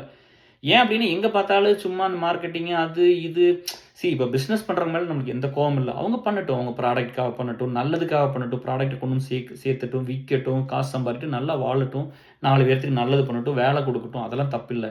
ஆனால் அது மட்டும்தான் சோசியல் மீடியாவில் நடக்குதா? எவ்வளோ கெட்ட விஷயங்கள் நடக்குது இல்லையா? ஒரு பொண்ணை ஒரு விமனை வந்து ஆப்ஜெக்டிஃபை பண்ணி அவங்க உடம்ப காமிச்சு எவ்வளோ வீடியோஸ் வருது. இப்போ எனக்கு மாப்பிள்ளையெல்லாம் எங்களை எடுத்தீங்கன்னா எங்களுக்குள்ள மட்டும் ஆசை இல்லாமல் இருக்குமா? ஒரு பொண்ணை பார்த்தா எங்களுக்கு ஆசை வராதா? கட்டுப்பாடு. அந்த இடத்துல வந்து வேண்டாம், நம்ம கஷ்டப்படுறோம். அவன் சொன்னான்ல, காலையில் போனால் நைட்டு 10 மணி வரைக்கும் வேலை செஞ்சு டயர்டோட வருவோம். அப்படி அங்கிருந்து கற்றுக்கிட்டது தான் இதெல்லாம். அதே மாதிரி கதிர் மாப்பிள்ளை இருக்கிற அப்படி இன்னொரு வீடியோவில் சொல்கிறேன் அவரை பற்றி. இப்படி தான் இந்த வாழ்க்கையெல்லாம் வந்துச்சு. சரியா? ஸோ உங்களுக்கு வந்து அது ஒன்று மட்டும்தான் புரியணும். ஸோ இப்படி தான் வந்து வாழ்க்கை வந்து இப்படி தான் இருக்கும். நம்ம வந்து இந்த மாதிரி டிஸ்ட்ராக்ட் பண்ணுறது நிறைய இருக்குது. நல்லதும் இருக்கும், கெட்டதும் இருக்கும். நான் என்ன சொல்கிறேன்னா, சோசியல் மீடியா நீங்கள் போகும்போது என்ன வேணுமோ அதை மட்டும் பாருங்கள். அதாவது வந்து இப்போ இன்ஸ்டாகிராம்லாம் இருக்குல்ல, அது டிக்டாக் மாதிரி தானே பண்ணி போட்டாங்க. பூரா போனால் ரீல்ஸு அது அதெல்லாம் எவ்வளோ ரீல்ஸ் நம்ம பார்க்குறோம். அது பூராமே நல்லதா? நம்ம மனசை வந்து கெடுக்குங்க. நம்ம கட்டுப்பாடு இல்லாமல் இருப்போம். ஒரு ஆம்பளைக்கு வந்து அவனை வக்கரமாக்கிரும், பருவட்டாக்கிரும். சரியா? அது பண்ணக்கூடாது ரொம்பலாம். நம்ம நல்ல வாழ்க்கை வாழ முடியாது. மைண்டு பூரா குப்பையாக போயிடும். அப்போ நம்ம எந்நேரம் அதையே பார்த்துட்டு இருந்தால் நம்ம மனசு எப்படி இருக்கும்? நம்ம நேரத்தை பூரா எங்கே செலவு பண்ணுறோம்? ஹானஸ்ட்டாக ஒரு ஆம்பளை எங்கே செலவு பண்ணுறான்? சரியா? அதை பார்த்துட்டு அந்த இம்பாக்ட் நான் ஏசல் அலுமினியில் பார்ப்பேன். என்கிட்ட க்ளோஸாக இருக்கிற பிள்ளை வந்து சொல்லுமல்லப்பா, எத்தனை பேர் ட்ரெயினிங், எத்தனை பேர் ரீச் பண்ணுறாங்க, எதுக்கு ரீச் பண்ணுறாங்கலாம் தெரியுமில்ல இல்லையா? இப்போ நம்மளாம் வந்து விசா அந்த இதெல்லாம் வந்தால் கூட லீட்ஸ் இருக்காங்க, நீ போய் பேசிக்கிட்டுருவேன். கடைசி அந்த ஃபைனல் இதுக்கு தான் என்கிட்ட வருவாங்க. நம்ம போய் இதெல்லாம் பண்ணுறோம்னு சொல்லி என்றைக்குமே மிஸ்யூஸ் பண்ணதில்லை, அப்படிலாம் எப்போவுமே பண்ணினதில்லை. எனக்கு என் மாப்பிள்ளை என்ன பண்ணி கொடுத்தானோ அதை தான் நான் எல்லாத்துக்கும் பண்ணேன். சரிங்களா? அவன் எனக்கு என்ன பண்ணானோ அதை உங்கள் எல்லாத்துக்குமே நான் பண்ணேன். ஆனால் உங்களுக்கு அது நிறைய பேருக்கு புரியல. ஏன் அவன் எனக்கு அதான் சொல்லுவா அப்படி, நான் வந்து இதெல்லாம் பண்ணி நான் ரொம்ப கஷ்டப்பட்டேன்னா, அப்போ என்கிட்ட ஒரு டைம் சொன்னா அப்படி, மாப்பிள்ளை நீ நிறுத்திக்க மாப்பிள்ளை, உன் ஹெல்த்தெல்லாம் போயிடுது, உன் உடம்பெல்லாம் கெட்டு போயிடும், வேணாண்டா இதெல்லாம் நம்மளுக்கு வேண்டாம், நீ உன் குடும்பத்தை பாடுறா, கஷ்டப்பட்டு வந்தடா, இந்த வாழ்க்கை உனக்கு சும்மா கிடைக்கல, இது எதுக்கு இத்தனை பேர்த்த போட்டு இழுத்துக்கிட்டு இதெல்லாம் பண்ணணும், 4 பேர் உனக்கு இருக்கிறமில்ல, நீ சம்பாரிச்சு 4 பேர் உன்னை விட்டு எங்கேயும் போகல, இங்கே தான் இருக்கிறோம், நீ எதுக்கடா இத்தனை பேருக்கு பண்ணணும் அப்படின்னா, நீங்கள் எனக்கு பண்ணீங்களா, நான் உனக்கு ஒருத்தனுக்கு தான் பண்ணேன், நீ நல்லவன் அதனால் பண்ணேன், நீ என் ஃப்ரெண்டு நான் பண்ணேன், நீ அந்த மாதிரி 4 பேருக்கு உன் ஃப்ரெண்ட்ஸுக்கு பண்ணிட்டு போடா, ஒர்க் பண்ணுற இடத்துல அப்படி பண்ணிட்டு போ, நீ எதுக்கு ஊரேகள் நாடேகள்னு பண்ணுற, அதனால தான் இத்தனை கஷ்டத்தை உனக்கு கொடுக்குறாங்க அப்படிலாம் சொல்லுவோம். அப்படி அவன் பரிசுத்தமாக எனக்கு பண்ணான், அதனால் அவங்ககிட்ட இருந்து வந்த ஒரு ப்ராடக்ட் நிறைய பேருக்கு பண்ணணும்னு நினச்சிட்டு அதெல்லாம் பண்ணினது சரியா. அட்லீஸ்ட் அவன் வந்து இந்த அம்மா அப்பா அன்பெல்லாம் பார்த்து வளர்ந்துட்டான். ஸோ அதனால் நம்மளுக்கு அதெல்லாம் இல்லைங்கிறனால இன்னும் அந்த வழி நிறையா இருந்தது. அப்போ நிறைய பேர்த்து அப்போ இன்னொன்று வந்து என்னென்னா, இப்போ மாப்பிள்ளைகள்லாம் அவங்க அப்பா எப்படி பணமெல்லாம் அப்படி காலேஜில் போகும்போது நிறைய செலவு கொடுத்தா தானே பண்ண முடியும், கொடுப்போம் அப்படி பணமெல்லாம் நிறைய வாங்கிட்டு வருவோம் அவங்ககிட்ட, வாங்கிட்டு வந்து நல்லா செலவு பண்ணுவோம், எல்லாத்துக்கும் எனக்கெல்லாம் நல்லா செலவு பண்ணியிருக்கிறான் சரியா. அப்புறம் அவங்க அம்மா அப்பாலாம் பயங்கர பாசமாக இருப்பாங்க அவன் மேலே, ரொம்ப கேரிங் தான். இப்போ நம்மளுக்கு அதெல்லாம் எதுவுமே பெருசாக கிடைக்காதனால அந்த பாதிப்பு இருக்குமில்ல. அப்போ நம்மளுக்கு துரோகம்லாம் நடக்கும்போது மாப்பிள்ளைலாம் கொஞ்சம் பெருசாக ஒரு ஸ்டேஜுக்கு வந்து அப்போ பேசுவான், என்ன சப்போர்ட் பண்ணி பேசுவான், விவரம் தெரியுமெல்லாம் கவர் பண்ணிக்குவா, அப்படி யாரும் தப்பாலாம் பேச விட மாட்டான், இல்லை பேசினாலும் பதில் சொல்லிட்டு வருவான். ஆனால் நம்மளுக்கு நடந்த துரோகம் கொடுமையெல்லாம் வந்து அந்த வயசுலலாம் நடக்கும்போதெல்லாம் வந்து நிறைய பேர் வந்து அதை பார்த்து ஏன்னு கேட்டதில்லை, தட்டி கேட்டதில்லை, நியாயம் கேட்டதில்லை, எவ்வளோ அனுபவிச்சாலும் எனக்கு யாருமே அந்த இதெல்லாம் கேட்டதில்லை பெருசாக. அதனால மற்றவங்களுக்கு அது நடந்தால் நான் பொறுத்துக்க மாட்டேங்கிறேன், அவ்வளோதான். மற்றவங்க யாராவது பாதிக்கப்பட்டால் என்னால் தாங்க முடியாத காரணம் நான் என்ன கோத்ரூ பண்ணி வந்தேன் பார்த்தியா, அன்றைக்கி கேட்குறக்கு ஆள் இல்லை. அப்போ இன்றைக்கெல்லாம் ஒருத்தர் கோத்ரூ பண்ணும்போது நான் இருக்கேன் உங்களுக்குன்னு தோணும். இதுதான் ரீசன், வேறெல்லாம் ஒன்றுமே இல்லை. இப்போ நீங்கள் ஏசில் ஏதோ ஒன்று பண்ணால் எனக்கு ஏன் கோவம் வருது, அலுமினியில் ஏதோ ஒன்று அதை கெடுக்கிற மாதிரி பண்ணால் எனக்கு ஏன் கோவம் வருதுன்னா, இன்னொரு பையன் இது காப்பாற்றும், இன்னொரு பையன் பிள்ளைக்கு நீங்கள் பண்ணுறது பாதிச்சுன்னா விசாலாம் வாங்கிட்டு ஏமாற்றி பண்ண ஏன் சத்தம் போடுறேன், நாளைக்கு இன்னொரு பையனும் பிள்ளை உள்ளே வர முடியாது. உங்கள் சுயநலத்துக்காக இன்னொருத்தர் வர்ற ரூட்டை க்ளோஸ் பண்ணலாமா, அந்த ஒரு கோவம் மட்டும்தான் சரியா. அப்போ இந்த இன்ஸ்டாகிராம் இதுலெல்லாம் பார்த்தீங்கன்னா நம்ம நல்லதை மட்டும் பாருங்கள், நீங்கள் கெட்டதெல்லாம் நீங்கள் வந்து அப்படியே ஃபாலோ பண்ணிட்டு இருந்தீங்கன்னா அப்போ நிறைய பேர் அதை நார்மல் ஆக்கிடுவாங்க, அப்படி தான் போகும் சரியா. அப்போ அவங்க எவ்வளோ மனசாட்சி தான் சரியா. என்னை கேட்டிங்கன்னா சோஷியல் மீடியா லாகின் பண்ணி ஃபேஸ்புக் ஒரு 2 நிமிஷம் நீங்கள் பார்த்துருப்பேன், பர்த்டே மட்டும் பார்த்துருப்பேன், ஒன்றும் யாரது இல்லைன்னு கம்மல் லாக் அவுட் பண்ணிட்டேன், அவ்வளோதான். இன்ஸ்டாகிராமுக்கு பார்த்தீங்களான்னு கேட்டால் ஒரே ஒரு ரெக்வஸ்ட் வந்துருந்துச்சு, நிறைய பேர் ரெக்வஸ்ட் அனுப்பிச்சிருக்கிறீங்க. ஒரே ஒரு ஃப்ரெண்டுக்கு வந்து அவர் வந்து கன்ஃபார்ம் பண்ண சொல்லி அனுப்பிச்சிருந்தார். நான் கேட்டேன் அலுமினி ஏசலான்னு கேட்டேன், ஏசல் கோபியோட ஃப்ரெண்டுனாரு. சாரி டியர் அப்படின்னு சொல்லிட்டு லவ் யூ அப்படின்னு போட்டு பையனை ஆட் பண்ணிட்டேன் சரியா. இவ்வளோ தான், இதுக்கு போகிறது தான். அப்போது உங்கள் நேரத்தை வந்து நீங்கள் எங்கே செலவு பண்ணுறீங்கிறது ஒரு முக்கியம். ரிலாக்ஸேஷன் வேணும் டிஎஸ் எல்லாத்துக்குமே, பட் நம்ம வந்து நேரத்தை வந்து கரெக்டாக பயன்படுத்தணும். நீங்கள் நல்லதுக்கு மட்டும் நினச்சிங்கன்னா போதும் டிஎஸ். இந்த அல்ப சந்தோஷத்துக்கு ஆசைப்பட்டோம்னா நம்ம நல்லபடியாக இருக்க முடியாது, நல்ல மனுஷங்க கிடைக்க மாட்டாங்க. அதான் சொல்கிற மாதிரி இருக்கும், கடைசி ஸ்டேஜில் இருக்கிறேன் கூப்பிட்டு நீங்கள் வந்துடுறா நீ வந்துடு, எனக்கு இதெல்லாம் எதுவும் வேண்டான்னு சொன்ன ஒரு பாதி டிப்ரெஷனில் வெளியே வந்துட்டேன். அவன் பேசுனங்காட்டி தான் நல்லா ஆச்சு கடைசியில், அந்த 2 மணி நேரம் அவன் பேசுனது தான். நீங்கள் இதுதான் புரிஞ்சுக்கணும், இந்த மாதிரி நல்ல நண்பர்கள் வேணால் இப்படி இருக்கணும். அவன் வாழ்க்கையில் என்னெல்லாம் பண்ணாங்க, என்னை விட அவன் பெருசாக தான் சம்பாரிச்சு, அப்படி நல்லா தான் இருக்கணும், அப்படி தான் கடவுளை வேண்டிக்குவேன் சரியா. இப்போ என்ன என்ன அவனுக்கு என்ன குறைச்சல், நான் இருக்கிறேனே, இப்போ என்ன பிரச்சனை, அதெல்லாம் ஒரு கவலையும் இல்லை சரியா. அந்த பையனை அது நம்ம பையனாட்ட என்ன படிக்கணுமோ படிச்சிடும், அதெல்லாம் பிரச்சனை இல்லை, இப்போல்லாம் ஒன்றுமே பிரச்சனை இல்லை. பட் சொல்கிறேன் இதெல்லாம் ஒரு கஷ்டமெல்லாம் இல்லை, வேலை இருக்குது, வேலை போகுது, அது இது அதெல்லாம் அதெல்லாம் எப்போவுமே ஒரு பெருசாலாம் எடுத்துக்கிட்டதெல்லாம் இல்லை. கஷ்டமாக இருந்தாலும் பரவாயில்ல, உயிரோடு வாழணும்னு முடிவு பண்ணிட்டோம்னா சாகிற அளவுக்கு ரிஸ்க் எடுக்கலாம், அதில் ஒன்றும் பெரிய ஒரு வாழணும்னு முடிவு பண்ணிட்டால் போதும், அவ்வளோதான். அது மட்டும்தான் ஒரு பெரிய டெசிஷன், மற்றபடியெல்லாம் ஒன்றுமே இல்லை. அப்புறம் அந்த அவன் மனசுக்காகத்தான் வந்து அவங்ககிட்ட இருந்து கற்றுக்கிட்டது அந்த ஹார்ட் ஒர்க்கு. அவனுக்கு கிடைக்காத படிப்பு எனக்கு கிடைச்சதில்ல, அப்போ நான் வந்து அதை பொறுப்பாக தானே இருந்து பண்ணியிருப்பேன். அவனுக்கு கூடவே இருந்தால் அவனுக்கு அது கிடைக்கல, அவனால் எம்சிஏ அவன் படிச்சுன்னா படிச்சிருப்பான். நான் பார்த்துக்கிறேன், கொஞ்சம் கடன் ஆயிடுச்சு, மாமா கடன்லாம் பண்ணிட்டாங்க, மறுபடியும் கொஞ்சம் கடன் ஆயிடுச்சு, வேலைக்கு போயிட்டா அப்படி. இல்லைன்னா அவனையும் படிக்க வச்சா அவன் இன்னும் பெரிய லெவலுக்கு போய் மைக்ரோசாஃப்ட்டில் இருந்திருப்பான், ஆப்பிள் கூகுளில் போயிருப்பான், நேரம் பெரிய மேனேஜராகி வந்திருப்பான். அவனோட நேச்சருக்கெல்லாம் அவன்லாம் ரொம்ப பெரிய ஆளாக வந்திருப்பான் படிச்சிருந்தாலும். அதில் எதில் இருந்தாலும் அவன் பெருசாக ஜெயிச்சிருப்பான். அவனோட ஸ்கில்ஸ், அவனோட திறமை எப்படி, அவனோட ஸ்கில் செட் அப்படி, எங்கே போனாலும் ஜெயிச்சிருவோம் அப்படி. அந்த மாதிரி பயங்கரமான ஹார்ட் ஒர்க்கிங் பர்சன். அந்த வேலை செய்கிறதுலாம் ஒன்றும் ஏமாற்ற பிடிக்கிறதுலாம் ஒன்றுமே இருக்காது, ரொம்ப ரொம்ப ரொம்ப சின்சியராக ஒர்க் பண்ணுவோம் அப்படி.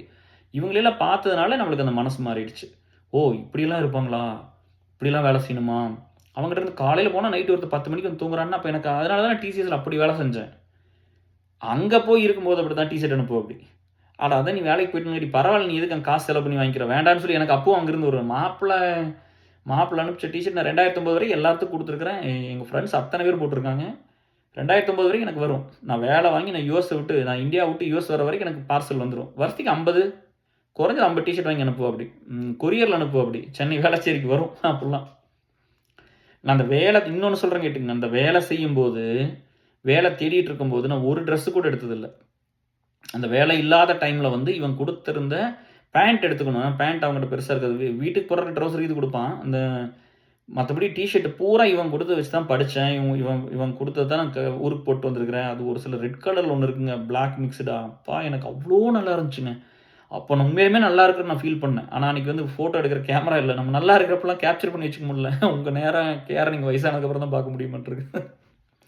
அந்த மாதிரி எனக்கு எல்லாமே கொடுத்து ஒரு தாயாக இருந்து, ஒரு தகப்பனாக இருந்து, ஒரு நண்பனாக இருந்து, தெரியல அவனுக்கெல்லாம் வந்து என்ன ரோல் கொடுத்தாலும் ஃபிட் ஆகும். அப்படி இருந்து என்னை பாதுகாத்து ப்ரொடெக்ட் பண்ணி இது வரைக்கும் கொண்டு வந்து வச்சு இந்த இடத்துல விட்டுருக்குறான். அதனால் அதெல்லாம் என்ன வந்தாலும் லைஃப்பில் ஃபேஸ் பண்ணலாம். அது ஏன்னா இந்த மாதிரி நண்பர்கள்லாம் கூட இருக்கும்போது எனக்கு அதெல்லாம் எப்போவுமே பெரிய கஷ்டம் இல்லை. அது இத்தனையெல்லாம் பண்ணிவிட்டு ஒன்றுமே கேட்டது இல்லைங்க.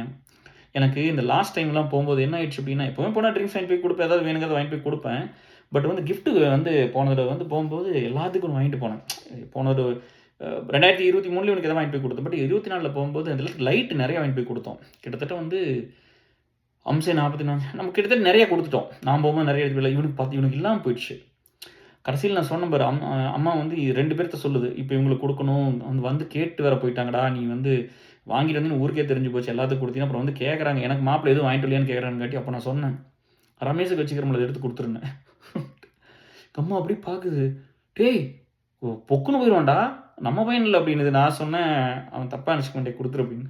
அவனுக்கு வாங்கி வச்சு தான் கொடுத்து போட்டு வந்தோம், அவனுக்கு கொடுக்கல. அந்த மாதிரி ஐயோ, அதெல்லாம் வந்து அந்த மனசெல்லாம் யாருக்குமே வராது. அவன் இன்னும் ரொம்ப பெருசாக வந்திருக்கணும், இன்னும் ரொம்ப பெருசாக வருவான்னு நம்புகிறேன். ஒன்றுமே இல்லாமல் வந்து காடு தோட்டம்லாம் சம்பாரித்து வாங்கி 10 4 6 10 12 ஏக்கர் 12 ஏக்கர் வாங்கியிருக்க. அப்படி அதாவது நல்லா படிச்செல்லாம் வந்திருந்தா எங்கே போயிருப்பான் வாழ்க்கையில். எவ்வளோ நல்ல பையன், எவ்வளோ அப்போ என்ன மாதிரி எத்தனை பேருக்கு செலவு பண்ணியிருப்பான் அப்படி இல்லையா. அப்புறம் மக்கள்கிட்ட அன்பாக இருப்பான். எனக்கு அது ரொம்ப பிடிக்கும். எப்படின்னா ரொம்ப ரொம்ப ஜாலியாக சிரிச்சுக்கிட்டு சந்தோஷமாக. எனக்கு தெரிஞ்ச வாழ்க்கையில் யார்கிட்ட பெருசாக சண்டை போட்டு நான் பார்த்ததே கிடையாது. சண்டையே போட மாட்டேன். அப்படி நான் எல்லாத்துக்கிட்டும் சண்டை போடுவேன். எந்த இடத்துல வந்து ஒரு இது நடந்தாலும் அவனுக்கு தெரியும். எந்த இடத்துல ஒரு சின்ன கொடுமை நடந்தாலும் சரி, அப்போயே பொறுக்க மாட்டான், அப்போயே சண்டை போடுவேன். யாருக்கு நடந்தாலும், எனக்கு இல்லை மற்றவங்களுக்கு. யாருக்காவது ஒரு சின்ன கஷ்டம் நடந்துச்சுன்னா பார்த்துட்டுல இருக்க மாட்டேன், உடனே போய் சண்டை போடுவது. யாராக இருந்தாலும் சண்டை போடுவேன். எதுக்கு இப்படி பண்ணுறீங்கன்னு கேட்பேன். அவங்களுக்காக போராடுவோம் போய். அந்த குணம்லாம் சின்ன, ஏன்னா நம்ம அடிபட்டோம்ல, அது நம்மளுக்கு ஒன்றுமே இல்லாமல் வந்ததுனால அந்த ஒன்று தான் டிஃப்ரெண்ட் 2 பேர்த்துக்கு. மற்றபடி வந்து இப்போ ஆஃபீஸ்லாம் நம்மளாம் இருக்கும்போது, டீச்சர்லாம் இருக்கும்போது எப்படியெல்லாம் பண்ணியிருந்திருப்போம், எத்தனை பேர்த்த பார்த்துருப்போம். நம்ம வந்து மேலே இருக்கிறவங்கள பார்த்துருந்தா நம்ம எப்படி எனக்கு அப்படி ஒரு வாழ்க்கையில் வேணாம் டீச்சர். நான் இருக்க வரைக்கும் நல்லது பண்ணிட்டு போயிட்டு போகிறேன். எனக்கு இது ஒன்றும் பெரிய, நான் தான் சொல்கிறேன் பாருங்க, இதில் ஒன்றும் முடிஞ்சா இருக்கிற முடியலன்னா போய் ஊருக்கு போய் அவங்க கூட சேர்ந்து எதோ பண்ணிட்டு போகிறேன். இப்போ அவன் விவசாயம் தான் பார்க்குறான். இங்கேருந்து குறைஞ்சி போச்சு என்ன, அவன் ஒரு டிகிரியோட வந்து திருப்பூர் போய் பனியல் கம்பெனியில் வேலை செஞ்சு பிஸ்னஸ் பண்ணி அதை இதையும் பண்ணி ஏதோ கொஞ்சம் சம்பாரிச்சு வந்து காட்டை வாங்கி காட்டுக்குள்ளே வேலை செய்கிற. அப்படி இப்போ தான் மனசு மாறி போச்சா. இப்போ அவன் இடத்த நான் யாருக்காக கொடுத்துட்டுனா, இல்லை அவனோட எங்கேயாவது நான் பெருசுன்னு எங்கேயா சொல்லிக்கிறேன்னா, அவனோட நான் என்றைக்குமே பெருசில் இல்லைன்னா, அவன் எனக்கு எல்லாமே பண்ணியிருக்கிறான், நான் அவனுக்கு எதுவுமே பெருசாக பண்ணல. அவனுக்கு என்ன வேணால் பண்ணலாம், உயிரை வேணால் கொடுக்கலாம், என்ன வேணாலும் பண்ணலாம். அந்த மாதிரி நல்ல நண்பர்களை வாழ்க்கையில் சம்பாதிங்க. அவன் எங்கே வேணால் இருக்கலாம். அவன் மாப்பிள்ளை பேப்பரில் அந்த பனியல் கம்பெனியில் வேலை செஞ்ச மாதிரி அவங்க எங்கே, அப்புறம் டியூப்நெட் ஃபேஷன்ஸ் லிமிட்டட்னு அப்புறம் மேனேஜர் ஆகிட்ட. அப்படி வந்து 10 வருஷங்களில் வேலை செஞ்சு படிப்பு இல்லாமல் ஒருத்தன் போய் இந்த டிகிரியோட போய் ஒருத்தன் ஒரு பெரிய இடத்துக்கு வரணும்னா எவ்வளோ கஷ்டப்பட்டுருக்கணும், எவ்வளோ உழைச்சிருக்கணும், போட்டி பொறாமை இல்லாமல் இருந்திருக்கணும்ல. இவன் நல்லா ஒரு ஆள், இவன்லாம் போய் கோயம்புத்தூரில் படிப்பான், நான் இங்கேருந்து கஷ்டப்பட்டுட்டு இவனுக்கு ஹெல்ப் பண்ணணுமா அப்படின்னு நினச்சிருப்பானா. நான் அப்படியாவது எம்சிஏ படித்து பட்டாருன்னு வேலைக்கு போயிருந்தாவது நிம்மதியாக இருந்திருப்பான். மாப்பிள்ளை எம்சிஏ படித்தா ஜம்முன்னு போயிட்டான். எம்சிஏ படித்து எம்சிஏ முடிக்கல, அதுக்கு முன்னாடியே கல்யாணம், அதுக்கப்புறம் படித்து முடிச்சு வேலை இல்லை, அதுக்கப்புறம் மறுபடியும் போராடி கிவ் அப்பே பண்ணல பாரு. இப்போ யாராக இருந்தாலும் கிவ் அப் பண்ணியிருப்பாங்க. சின்ன வயசுலேருந்து இத்தனை கஷ்டப்பட்டு மேலே வந்து என்னடா இவன் வாழ்க்கை எப்போ பார்த்தாலும் கஷ்டத்துலேயே இருக்குது, இவன்லாம் என்னைக்கிடா முன்னுக்கு வர போகிறான் அப்படி எத்தனை பேர் சொல்லியிருந்திருப்பாங்க. ஒரு நாள் சொன்னதில்லை. நான் முன்னுக்கே வராமல் அப்படியே தோற்று போயிருந்தா கூட இப்படியே தான் இருந்திருப்பேன். அப்படி நான் ஒன்றுமே சம்பாதிக்காமல், நான் இந்த கேராக இல்லாமல் நான் அதே சேலாம்பலத்தில் சுற்றிக்கிட்டு ஏதோ ஒரு சாதாரண வேலையை செஞ்சுட்டு இருந்தால் கூட எனக்கு இதே மாதிரி தான் இருந்திருப்பேன். அப்படி அவனுக்கு இதெல்லாம் பெரிய விஷயமெல்லாம் கிடையாது. அப்படிப்பட்ட மனுஷங்களையெல்லாம் பார்க்கும்போது அந்த மெய்யழகன் மாதிரி தான் வச்சுக்கோங்களேன். எனக்கு இந்த படம்லாம் பார்க்கும்போது நீங்கள் என்ன ரெஃபரன்ஸ் சொன்னீங்களா, ரப்பர் பந்து பார்க்கும்போது அந்த தாடி இதெல்லாம் பார்க்கும்போது அந்த இவர் அந்த ஹீரோ மாதிரி 2வது ஹீரோ இருந்தார்ல, அவர் மாதிரி வந்து தினேஷ் இல்லையா? அவர் மாதிரி இருக்கிறீங்கன்னு சொல்லி நெறைய பேர் சொன்னீங்க. அந்த கேரக்டர் அப்படி தான் இருக்கும். காந்தியெல்லாம் நெறைய பேர் கனெக்ட் பண்ணீங்க. அந்த கேரக்டர் அப்படி தான், லுக்கும் அப்படி தான் இருந்ததுன்னு. அப்புறம் மெய்யழகன் பார்க்கும்போது எனக்கு க்ளோஸா இருந்த ஃப்ரெண்ட்ஸ் அத்தனை பேர் வந்து அந்த கார்த்திக் கேரக்டரா வந்து சொன்னீங்க. அதுக்கு ஒரு ஆடியோலாம் பண்ணியிருந்தேன். 2 மிக்சர் ஆஃப் போத் தான். அப்படி தான் இருந்திருக்குது. மாப்பிள்ளை கேட்டீங்கன்னா அப்படி தான் சொல்லுவாப்படி. மாப்பிள்ளை கேட்டா என்னைய கார்த்திக் கேரக்டர்ன்னு சொல்லுவாப்படி கண்டிப்பா. ஏன்னா இவங்களுக்கெல்லாம் நல்லா தெரியும்ல. அப்படிலாம் இருந்திருக்குது. ஒரு நண்பன்னா ஒரு மிகச்சிறந்த உதாரணம். அதாவது ஒரு ஃப்ரெண்டுனா அவன் டேய் அதனால தான் நீங்கலாம் வந்து கேட்கும்போது காசள்ளி தூக்கி எறிய காசள்ளி அப்படி யார் இடையில குடுக்குறதுல என்ன காரணம்? எப்படி பணத்த குடுக்க முடியுது? சொல்லுங்க பார்க்கலாம். நீங்க எல்லாரும் தான் சம்பாரிக்கிறீங்க. என் ஒய்ஃப் எல்லாம் வேலைக்கு வராதுக்கு முன்னாடி எத்தனையோ பேர் வீட்லலாம் கல்யாணம் பண்ணும்போதே 2 பேர் வேலை பார்க்குற மாரி எத்தனையோ ஃபேமிலி இருந்திருக்குது. என்னால ஏர்செல்லையும் சொல்ல முடியும், அலுமினியலையும் சொல்ல முடியும். ஒரு ஒரு $100 வருஷத்துக்கு குடுக்க முடியும். எத்தனை ஃபேமிலி உள்ள ஏர்செல் இருக்கிறீங்க? ஏன்னா மனசு இருக்கிறதில்ல. வாழ்க்கையில நீங்க அடியப்பட்டது இப்படியே இருந்துட்டு போயிருங்க. கடவுள வேண்டிக்கிறேன். நீங்க எந்த கஷ்டப்படாம இப்படியே இருந்து உங்க வாழ்க்கைய முடிச்சுட்டு போயிருங்க. சரியா? நல்லபடியா இருந்துக்குங்க. பட் வந்து நீங்கலாம் கஷ்டப்பட்டு சோறு இல்லாம இந்த மாரிலாம் போய் இருந்தெல்லாம் வந்திருந்தீங்கன்னா, இந்த மாரி வந்திருந்தீங்கன்னா, நீங்க எல்லாத்தையும் குடுப்பீங்க மத்தவங்களுக்கு. என்ன முடியுதோ குடுப்பீங்க. இல்லைன்னா வந்து 2வது கருணை இருக்கணும். அது இருந்தாலும் போதும். 3வது வந்து மனசு இருக்கணும். நெறைய பேர் ஹெல்ப் பண்ணியிருப்பாங்க. நான் வந்து மாப்பிள்ளை எனக்கு இப்படிலாம் பண்ண அப்படின்னு நான் சொல்லிட்டேன். ரத்தினால இதெல்லாம் பண்ணான்னு. உங்க லைஃப்ல வந்து ஏதோ ஒரு இடத்துல எல்லாரும் ஹெல்ப் பண்ணியிருப்பாங்க. ஒரு ஃப்ரெண்ட் வந்து நம்ம வந்து பிளட் குடுக்குறதுக்கு நான் போயிட்டேன். ரத்தம் குடுத்தேன். இங்க தான் நெறைய எடுப்பாங்கன்னு சொன்னேன்ல. கொலம்பஸ்லயே ரத்தம் குடுக்க போயிட்டேன். அப்ப நம்ம நண்பர கூப்பிட்டேன். வாயா போலாம் அப்படின்னு. வரமாட்டேன்னாரு. வாங்க போலான்னு கூட்டு போயிட்டேன். கூட்டு போயிட்டு போனோனே குடுத்துட்டாரு. குடுத்ததுக்கப்புறம் 9 தடவ குடுத்துட்டாரு. தூக்கி வாரி போட்டுருச்சு. என்ன 3 வருஷம் இந்தியா போகாம இருந்தா தான் ரத்தம் குடுக்க முடியும் இங்க. நம்ம தான் இடையில இடையில போயிட்டு வந்துட்டோமா, அதுக்கப்புறம் குடுக்க முடியல. அப்புறம் நான் கேட்டேன், என்ன ஆச்சுங்காட்டி, இல்ல நீங்க குடுத்ததுக்கப்புறம் தான் குடுத்தேன். பட் எனக்கு ஒய்ஃப்க்கு ஒரு தடவ பிளட் வேணும்போது யாருன்னே தெரியாதவங்களா பிளட் குடுத்தாங்க. அதுக்கு 9 டைம் பிளட் குடுத்தாரு யுஎஸ்ல. சின்ன விஷயமெல்லாம் கிடையாது. அந்த மாரி மனசு இருக்கணும். அந்த குடுக்க மாட்டேன்னு இருந்த பையன் போய் சொன்னோனே குடுத்தான் பாத்தியா? அதுக்கப்புறம் பழச சொல்றாப்படி பாத்தியா? அப்படி இருக்கணும். நன்றி தான் வந்து நன்றி வந்து வாழ்க்கையில எல்லாத்துக்குமே இருக்கணுங்க. ஏன் அப்படி சொல்றேன்னா, நம்ம இங்க பேசிட்டு போறது, இந்த நடந்துக்கிட்டது, இதெல்லாம் அப்படியே இந்த உலகத்துல இருக்கும். எது மறைஞ்சு போயிரும்னா, ரத்தினவேல் மறைஞ்சு போயிரும் அப்படி, நான் மறைஞ்சு போயிருவேன். எங்க வயசு, எங்க யங் ஏஜ் இது எல்லாமே மறைஞ்சு போயிடும். ஆனா நாங்க வாழ்ந்த வாழ்க்கை, இப்ப ஷேர் பண்ணி இந்த ரெக்கார்ட் பண்ணி வைக்கிற இந்த வீடியோ, இது மக்கள் மனசுல போயி, இது எப்படி இருந்திருக்குன்னு பாருங்க. எனக்கு அவனையெல்லாம் நான் பார்க்கும்போது, நாங்க அந்த ஸ்கூல்லலாம் படிக்கும்போது, இந்த கோப்பெருஞ்சோழன், பிசிராந்தையர்னு ஒரு ஃப்ரெண்ட்ஷிப் இருக்கும். வடக்கிருந்து உயிர் திறந்துருவான்னு அதாவது சாப்பிடாம இருந்து அப்படியே உயிர் போயிரும் அப்படின்னு சொல்லி, எனக்கு அவனையெல்லாம் பார்க்கும்போது, நான் அவனையெல்லாம் ஒரு பெரிய ஒரு ஒரு பெரிய லைஃப்ல ஒரு பெரிய விஷயமா தான் பார்த்துருக்கிறேன். என் லைஃப்லயே கிடைக்காத ஒரு பெரிய ஒரு பொருள் தான் வந்து ரொம்ப ஒரு பெரிய பொக்கிஷமா தான் அவனோட ஃப்ரெண்ட்ஷிப் எல்லாம் பார்த்துருக்கிறேன். அங்க போயிருந்தா ரொம்ப சந்தோஷமா இருக்கும். அப்புறம் தாராளம் போயிட்டு, வாடா அங்க போய் பாட்டு வரணும் அப்படின்னா, உடனே வருவாப்படி. கூடவே இருப்பாப்படி. கார குடுத்துட்டான் வந்து. அந்த ஃபர்ஸ்ட் டைம் வரும்போதெல்லாம் அவன் கார தான் ஃபுல்லா ஓட்டணும். நம்மட்ட கார் இல்ல அப்ப. 2020 இந்தியா வரும்போது நம்மட்ட கார் இல்ல வீட்ல. மாப்பிள்ளை கார் தான் டிரைவர போட்டு ஒண்ணா மாப்பிள்ளை வருவாப்படி, இல்லாட்டி நெறைய டைம் அவனே வந்தாப்படி. அவனே வந்து நானு, ஒய்ஃப், பையன், பொண்ணு எல்லாம் போம்போது அப்படி இருந்துச்சு. அப்புறம் வந்து 2020 வந்தோனே என் பையன் வந்து எங்க தாத்தா மாமனார், மாமியாரோட ரொம்ப அட்டாச் ஆயிட்டாப்படி. அப்பா, அம்மாவோட ரொம்ப அட்டாச் ஆயிட்டு வரமாட்டேன்னு அழுகுறான். இவனத்தான் கட்டி பிடிச்சிட்டு அழுதாப்படி. அம்சு வந்து சத்தம் போட்டாப்படி. நான் கூட கொஞ்சம் பொறுமையா சொன்னேன். அம்சுக்கு வந்து கோவம் வந்துருச்சு. இங்க இருந்தீன்னா எப்புட்றா படிப்ப? அப்பா, அம்மா இல்லாம நீ எப்படி படிப்ப? நீ கிளம்பி வா மொதல்ல அப்படின்னு சத்தம் போடங்காட்டி அழுக ஆரம்பிச்சுட்டான். அப்புறம் மாப்பிள்ளையோடவே தான் கட்டி பிடிச்சு அந்த ஃபோட்டோ இருக்குது. அவன் கூகுள்ல இந்த இன்டர்நெட்ல வேணான்னு சொல்லுவான் தம்பி. ஏதாவது போட்டா கூட அவனுக்கு கோவம் வந்துரும். அதனால நான் பெருசா எதுவும் பண்றதில்ல. வேணான்னு சொல்லுவாப்படி. என்னோடதெல்லாம் எதுவும் போடாதீங்கன்னு சொல்லுவாப்படி. இல்லாட்டி வந்து போன டிபிக்கே மாப்பிள்ளை ரமேஷ் வந்து ரத்னவேல் வந்து பையனை கட்டி பிடிச்சு ஃபோட்டோ தான் போட்டிருந்திருப்பாரு. தம்பனியில அதை தான் குடுத்தேன். அப்புறம் சரி இவன் சொன்னதுனால அப்புறம் அது கூட பண்ணலாம். சின்ன பையன் தானே ட்ரை பண்றோம். இந்த பாட்டுக்கு இத குடுக்க முடியுமான்னு பார்க்குறோம். ஸோ இப்படி தான் போயிருச்சு வாழ்க்கை வந்து. அப்புறம் இவன் கூட தான் என் ரத்தின மாப்பிள்ளையோடவே தான் என் பையன் உட்காந்துட்டு வந்தான். உடுமல்பேட்டை போய் அங்கேருந்து கொச்சின் போகிற வரைக்கும் இவங்க கூட தான் உட்காந்துக்கிட்டு அழுதுட்டு வந்தான். இவன் சொல்ல போயிட்டு அடுத்த வருஷம் வரலாம், அடுத்த வருஷம் வந்து விளையாடலாம் அப்படிலாம் சொல்லி அனுப்பிச்சி விட்டா அப்படி. அந்த மாதிரி எல்லாத்தோட ரொம்ப ஒரு பாசமாகவும், எல்லாத்தோட ரொம்ப பற்றுதலோட கொஞ்சம் அன்பாக தான் இருப்பா அப்படி. யாரோட பெருசாக போய் சண்டை போட்டுக்கிட்டு முறைச்சிக்காம கொஞ்சம் விட்டு கொடுத்து அந்த மாதிரி ரொம்ப இதாக போவோம் அப்படி. நம்ம வந்து என்ன வருதுன்னா, ஒரே ஒரு அநியாயம்னா எதிர்த்துக்கிறது அவ்வளோதான். அநியாயம்னா அதை எதிர்த்து போராடுறது, சண்டை போடுறது, அநியாயத்தை கண்டவெல்லாம் அமைதியெல்லாம் போகிறதில்ல. ஏன்னா நம்ம அநியாயத்திலேயே வளர்ந்துட்டோம். அநியாயத்திலேயே த்ரூ பண்ணியாச்சு. அநியாயத்தை நிறைய பார்த்தாச்சு. அநியாயத்தினால நிறைய சஃபர் ஆகிட்டோம். நிறைய கொடுமை இதெல்லாம் நிறைய நடந்திருக்கு. அப்போ இன்னொருத்தருக்கு நடக்கும்போது எனக்கு வலிக்கும். அன்றைக்கி தான் நான் கேட்குறக்கு எனக்கு கேட்குறக்கு யாருமே இல்லை. இன்றைக்கி நான் உங்களுக்காக கேட்பேன்ல, உங்களுக்காக நிற்பேன்ல. இதுதான் வந்து உங்களுக்கு புரிய வைக்கவே முடியல என்னால. உங்களுக்கு அது புரியவே இல்லை. இப்போ ஏசெல்லாம் வந்து கோயில் மாதிரி நான் எத்தனை வருஷத்துலேருந்து இதை கட்டியிருப்பேன். எனக்கு பின்னாடி வந்தவங்கள அவங்க கேட்பா அப்படி. என்னடா இவங்களே இவ்வளோ சம்பாதிக்கிறேன்னு சொல்கிறாங்க, இவங்களே இந்த வேலைக்கு போயிட்டுன்னு சொல்கிறாங்க, இவ்வளோ சம்பாதிக்கிறாங்க, நீ ஏன் இத்தனை வருஷமாக இருக்கிற, நீ இன்னும் இப்படி தான் இருக்கிற, நீ ஏன்டா இதெல்லாம் பண்ண மாட்டேங்கிற, ஏன் இந்த மாதிரி வேலைக்கெல்லாம் போகல, எப்படி இந்த புள்ள அந்த வேலைக்கு போச்சு, இந்த பையன் எப்படி வேலைக்கு போனா, உனக்கே அந்த வேலை கிடைக்க மாட்டேங்குது, நீ எதை மிஸ் பண்ணுற, அப்படிலாம் கேட்ப. அப்படி எனக்கு பதிலே சொல்ல வராது. ஏன்னா உங்களுக்காக வேலை செஞ்சேன். என்னால் வந்து இப்போ மேலே ஏறி போனவங்க என் மூலமாக வாழ்க்கையில் முன்னுக்கு வந்து எத்தனை பேர் இருப்பீங்க? சரியா? எங்கிட்ட போய் அவங்ககிட்ட போய் இதெல்லாம் சொன்னேன்னு வச்சுக்கோ, சண்டை போடுவா. அப்படி நீ எதுக்கு எல்லாத்துக்கும் பண்ணி இப்படிலாம் பண்ணிட்டுருக்குற? உன் வாழ்க்கையை பார்க்கணுமில்ல, உனக்கு 2 குழந்தை இருக்குல்ல, உன் ஹெல்த்தை பார்க்கணுமில்ல. நாங்கள் இதுக்காடா உங்களுக்கு எல்லாமே பண்ணோம், உனக்கு சப்போர்ட் பண்ணது இதுக்கா அப்படின்லாம் கேட்ப. அப்படி நீ உனக்கு வேணுங்கிற லிமிட்டு எப்போவுமே சொல்லி சொல்லி பார்த்துட்ட. அப்படி லிமிட்டெடு சர்க்கிள் தெரிஞ்சவங்களுக்கு மட்டும் பண்ணால் போதும், நல்லவங்களுக்கு மட்டும் பண்ணால் போதும். அப்போ அது சொல்லி சொல்லி பார்த்துட்டு இப்போ நம்ம கேட்க மாட்டேங்கலன்னு நிறுத்திக்கிட்டே. அப்படி இப்போ சொல்கிறதில்ல. இப்போ அப்படி தான் வந்திருக்குது. சரியா? அதனால் அவன்லாம் வந்து வாழ்க்கையில் வந்ததெல்லாம் வந்து ஒரு பெரிய வரம். அதை நான் ரொம்ப மனசார வந்து நான் ரொம்ப மனசார நான் வேண்டிக்கிறேன் அவனுக்காக. எல்லா வளமும் பெற்று அவன் நல்லா இருக்கணும். அந்த பையன் சூப்பராக படித்து அவங்க அப்பாவெல்லாம் பல மடங்கு மேலே வந்து வாழ்க்கையில் என்னெல்லாம் ஆசைப்படுறானோ, தம்பி நான் இருக்கேன்டா, மாமன் இருக்கேன், கவலைப்படாத, எல்லாத்தையும் பண்ணிடலாம்.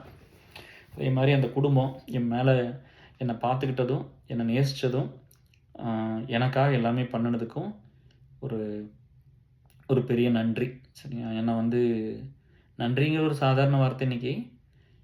பட் அவங்க அந்த மனசு தான், அந்த மனசு எல்லாம் யாருக்குமே வராது. அவன் நல்லா இருப்பான். என்னை விடலாம் ரொம்ப நல்லா இருக்கணும். ஆக்சுவலாக நம்மளாம் இருக்கிறத விட அவன் ரொம்ப பெருசாக இருக்கணும். அவனுக்கும் தான் அத்தனை இருந்தது. அத்தனை கஷ்டத்துலையும் எல்லாமே பண்ணா. அப்படி ஸோ நல்லா சம்பாரித்து நல்லபடியாக இருக்கட்டும், குடும்பம் நல்லா இருக்கட்டும், ஒய்ஃபு பையனோடலாம் நல்லா இருக்கட்டும். லவ் யூ மச்சி. மாப்பிள்ளைன்னு தான் கூப்பிடுவேன். லவ் யூ மாப்பிள்ளை. நந்தான் தான் மச்சி. நந்தானுக்காக இந்த மச்சிங்கிற வார்த்தையில் அவனால் வந்தது தான், நந்தானுக்காக வச்சுக்கிட்டது தான். இப்போ ஒவ்வொரு நண்பர்களுக்கும் அவனை வச்சுக்கிறோம்ல. இப்போ நந்தானுக்காக வச்சுக்கிட்டது தான் மச்சிங்கிறது. அவன் மச்சின்னு தான் கூப்பிடுவான். அவன் தான் ஸ்கூல்லேயே மச்சி கொண்டு வந்தது. இப்போ நான்லாம் மச்சி கிடையாது, அவன் தான் மச்சி ஆக்சுவலாக. இப்போ என்ன, இப்போ கேஆர்னா எல்லாத்துக்கும் மச்சின்னு தான் தெரியும். ஏன்னா எல்லாத்தையும் மச்சின்னு தான் கூப்பிடுவான். அந்த மச்சின்னு கூப்பிட்டதே வந்து அவன் அடையாளத்துக்காக தான். அவனோட பாதிப்பு எனக்குள்ளே இருந்தது. இந்த மாதிரி நல்ல நண்பர்களை உங்களால் சம்பாதிக்க முடியும். நீங்கள் வந்து ஒவ்வொரு டைமும் வந்து கொஞ்சம் சுயநலம் இல்லாமல், கொஞ்சம் நேர்மையாக, கொஞ்சம் ஹானஸ்ட்டாக நடந்துக்கிட்டோம்னு வச்சுக்கோங்களேன், இந்த மாதிரி நல்ல மனுஷங்க நிறைய பேர் நம்மளை தேடி வருவாங்க. நம்மளை விட மாட்டாங்க, எந்த கஷ்டத்தையும் விட மாட்டாங்க. எப்போ பார்த்தாலும் நீ விட்டுட்டான் பிடிச்சிட்டான்னா, நம்ம சின்ன சின்ன நன்றி செஞ்சு நம்மளுக்கு உதவி பண்ணவங்கள அதை சொல்கிறதுக்கும் அதை வெளியே ஷேர் பண்ணி தயங்கவே கூடாது. அப்போ தான் நிறைய பேர் வருவாங்க. இப்போ இது பார்த்தோன்னே, இப்போ நான் இப்படி ஒரு வீடியோ பண்ணியிருக்கிறேன், மாப்பிள்ளை எனக்கு இதெல்லாம் பண்ணியிருக்கேன்னா, அப்போ இதை பார்த்து இன்னொருத்தர் பண்ணுவாங்களா? இன்னொருத்தர் யோசிப்பாங்களா? அப்போ எனக்கு அவங்க அப்படிலாம் பண்ணாங்களா, இப்போ கேஆர் இப்படி சொல்லியிருக்கிறாரு, இந்த சொசைட்டிக்கு நல்லதை தானே பரப்பணும். வக்கரத்தை தூண்டிக்கிட்டே இருந்தோம்னா, இப்போ மாப்பிள்ளை மனசில் அந்த சின்ன வயசுலேயே வக்கரத்தை தூண்டிருந்தீங்க. அன்றைக்கெல்லாம் நல்ல வேலை சோசியல் மீடியா இல்லை. அப்படி இல்லைன்னா அவனே ஏதோ ஒரு பிள்ளைகளை பார்த்துட்டு கம்முனுக்கு வந்துருப்பேன், நான் அப்படி போயிருந்தோம்னா என்ன இருக்கும் வாழ்க்கை? ஒரு ஆம்பளைக்குள்ள அந்த வக்கரம் இருக்குது, பொம்பளைகளுக்குள்ள இருக்கும். அதை வந்து தூண்டிகிட்டே இருக்கக்கூடாது, திரும்ப திரும்ப அதை பண்ணக்கூடாது. இல்லை, ஒரு அளவு தானே எல்லாமே, ஒரு லிமிட் இருக்குல்ல, அவ்வளோதான். இன்றைக்கெல்லாம் வந்து இப்போ யாரை வந்து ரோல் மாடலாக செலிப்ரிட்டி ஆக்குறீங்க? இன்ஸ்டாகிராம்லாம் படிச்சிருக்கிறாங்களா? பண்பு இருக்குதா? யாரை சீஃப் கெஸ்ட்டாக ஸ்கூலுக்கு காலேஜுக்கெல்லாம் கூப்பிடுறீங்க? எனக்கு ஒன்றுமே புரியல. அவங்கள என்ன படிச்சிருக்காங்க, சமுதாயத்துக்காக என்ன கஷ்டப்பட்டுருக்காங்க, என்ன இழந்திருக்காங்க மற்றவங்களுக்காக? அவங்களெல்லாம் எப்படி நீங்கள் ரோல் மாடல் எடுத்துக்கிறீங்க? அவங்களோட எப்படி செல்ஃபி எடுக்கிறீங்க? அவங்களெல்லாம் எப்படி பெருசாக்குறீங்க? அவங்களெல்லாம் பெருசாக்குனீங்கன்னா அந்த குழந்தை குட்டிகள் என்ன ஆகும்? அப்போ அதை ஏன் நார்மல் ஆக்குறோம்? எத்தனை இந்த கிரிக்கெட் விளையாடுறது நாட்டுப்பற்று கிடையாது. இந்த இராணுவத்தில் போய் உயிரோடுறாங்களா, அது நாட்டுப்பற்று. மற்றவங்களுக்காக இறங்கி வேலை செய்கிறோம்ல, இப்போ நாங்களாம் பண்ணுறோம்ல, இதெல்லாம் நாட்டுக்காக தானே பண்ணுறோம், சொசைட்டிக்காக தானே பண்ணுறோம். எங்களால் இந்த வேலையிலேருந்து இத்தனை வேலை பண்ணுறோம்ல. அப்போ நீங்கள் எதையெல்லாம் செலிப்ரேட் பண்ணணும், எதெல்லாம் உங்களை ப்ரொடெக்ட் பண்ணும், இதெல்லாம் இந்த சமுதாயத்தை நல்வழிப்படுத்தும், இதெல்லாம் இந்த குழந்தைகளுக்கு ஒரு நம்பிக்கை கொடுக்கும். யாரை நீங்கள் கூட்டிகிட்டு வரணும், யார் பக்கம் நீங்கள் இருக்கணும்? என் மாப்பிள்ளை ஏன் தெரியுமா இது நான் உடஞ்சேன், அவன் எனக்காக கவலைப்பட்டான், அவன் எனக்காக அத்தனை பண்ண. அப்படி அவனுக்கு வலிக்கும் போதெல்லாம் அவன் வலிக்கல அப்படின்னு சொல்லிட்டு எனக்காக பண்ணிகிட்டே இருந்தேன். அப்படி அதனால தான் நான் ஒவ்வொரு வார்த்தை பேச நான் உடஞ்சிக்கிட்டே இருந்தேன், ஒவ்வொரு செகண்ட் நான் உடச்சிக்கிட்டே இருந்தது. அதெல்லாம் அந்த மாதிரி தான் உங்களுக்காக நான் அத்தனை வழி எடுத்துட்டு தான் பண்ணியிருக்கிறேன். ஆனால் நீங்கள் வேல்யூவே பண்ணலையே. உங்களுக்கு ஏன்ப்பா அதெல்லாம் புரிய மாட்டேங்குது? என்ன மட்டும் இல்லை, உங்களுக்கு இந்த மாதிரி நிறைய பேர் பண்ணியிருப்பாங்க. அதெல்லாம் புரியணும்னா நம்ம மைண்டு கிளியராக இருக்கணும், நம்ம விஷன் கிளியராக இருக்கணும், நம்ம ட்ரீம் கிளியராக இருக்கணும். நான் சோசியல் மீடியா பூரா தப்புன்னு சொல்லலை. நீங்கள் இன்ஸ்டாகிராமில் போய் பண்ணுறதெல்லாம் எதுவுமே சரியில்லையில்ல. எப்போ பார்த்தாலும் போய் டெய்லி ஒரு 10 பிள்ளைகளை பார்த்தா என்ன ஆகும்? வக்கரமாக மாட்டோமா? அது அவங்களுக்கும் நல்லதில்லை, நம்மளுக்கும் நல்லதில்லை. அதை பண்ணவே கூடாது. எல்லா மனுஷனும் எனக்கு சொல்கிறேன் பாரு, எனக்கு பசங்க பிடிக்காது, எனக்கு பொண்ணுக்கு தான் பிடிக்கும். ஏன்னா நான் ஒரு ப்ராப்பர் மென்னு. நான் சரியா? மஸ்குலைன் மென்னு நிறைய பேர் இந்த ரைட் அப்ல எழுதும்போது மஸ்குலைன் அப்படிலாம் எனக்கு அது மஸ்குலைன்னா பில்டா இருக்கிறதுனால மஸ்குலைன் மென் கிடையாது. எமோஷனலா ஒரு பொண்ணு நல்லா இருக்கும்னு நினைக்கிறது. அம்மா வந்து சூசைட் பண்ணி செத்து போன பையன். அவங்க பையன் ஒரு ஃபெயிலியரான அம்மாவுக்கு பிறந்த பையன். நான் எவ்வளோ மஸ்குலைனா இருப்பேன். இன்னொரு பொண்ணு நல்லா இருக்கும்னு நினைப்பேன் நான். இன்னொரு பொண்ணு என்னை விட யார் ஒரு பொண்ணு நல்லா இருக்கும்னு நினைச்சிட முடியும்? எவ்வளோ பேர் ப்ரொபோசலாம் பண்ணியிருக்காங்க. யாரையும் போய் மிஸ்யூஸ் பண்ணலையே. யாரையும் போய் எதுவுமே பண்ணது இல்லையே. அப்படியே தான் என் மாப்பிள்ளை கூட எங்கிட்ட க்ளோஸாலாம் இருக்க மாட்டேன் அப்படி. அத்தனை வருஷம் நான் ஒரு 40 விரதஞ்சு நாள்லேருந்து ஃப்ரெண்டாக இருக்கிறேன். அவனுக்கு தெரியாதா நான் என்ன பண்ணுவேன் எது பண்ண மாட்டேன்னு அவனுக்கு தெரியாதா? எந்த லெவலுக்கு நான் உன்னை போவேன் எந்த லெவலுக்கு நான் எதை பண்ணுவேன்னு கூட அவனுக்கு தெரியாது. ஸோ அதை நீங்கள் பார்த்துக்குங்க சரியா? ஸோ இதுதான் டிஎஸ் உங்கள்கிட்ட நான் ஷேர் பண்ணிக்கின்றேன். பட் நீங்கள் கொஞ்சம் குறைச்சிக்குங்க சரியா? குறைச்சிக்குங்க. தேவையில்லாதெல்லாம் பண்ண வேண்டியதில்லைப்பா. இனத்தை பண்ணுறோம் நம்ம. இப்போ வந்து ஒரு நாட்டுக்கு சமுதாயத்துக்கு வந்து ரொம்ப முக்கியமா? இப்போ எல்லா பொம்பளையும் ஆடிக்கிட்டு டான்ஸ் ஆடிக்கிட்டு வீடியோ போடுறது ரொம்ப முக்கியமா? அதை பார்த்துட்டே இருந்தால் என்ன ஆகும்? அந்த ட்ரெஸ் எல்லாம் குறைச்சிக்கிட்டு உடம்பெல்லாம் தெரிகிற மாதிரி வச்சுக்கிட்டு இது என்ன சமுதாயத்தை நல்வழிப்படுத்திடும்? நீங்களே நியாயமாக சொல்லுங்கள். இது எப்படிப்பா நல்வழிப்படுத்தும்? இதை பண்ணால் நம்ம மனசு கெட்டு போயிடும்மா சரியா? அதை பார்த்துட்டே நம்ம மனசு கெட்டு போயிடும். இந்த அடிக்ஷன்லாம் வேண்டாம். இதுலேருந்து விட்டு போட்டு வந்து நம்ம வாழ்க்கைக்கு என்ன பண்ணுறதுன்னு பாருங்கள்.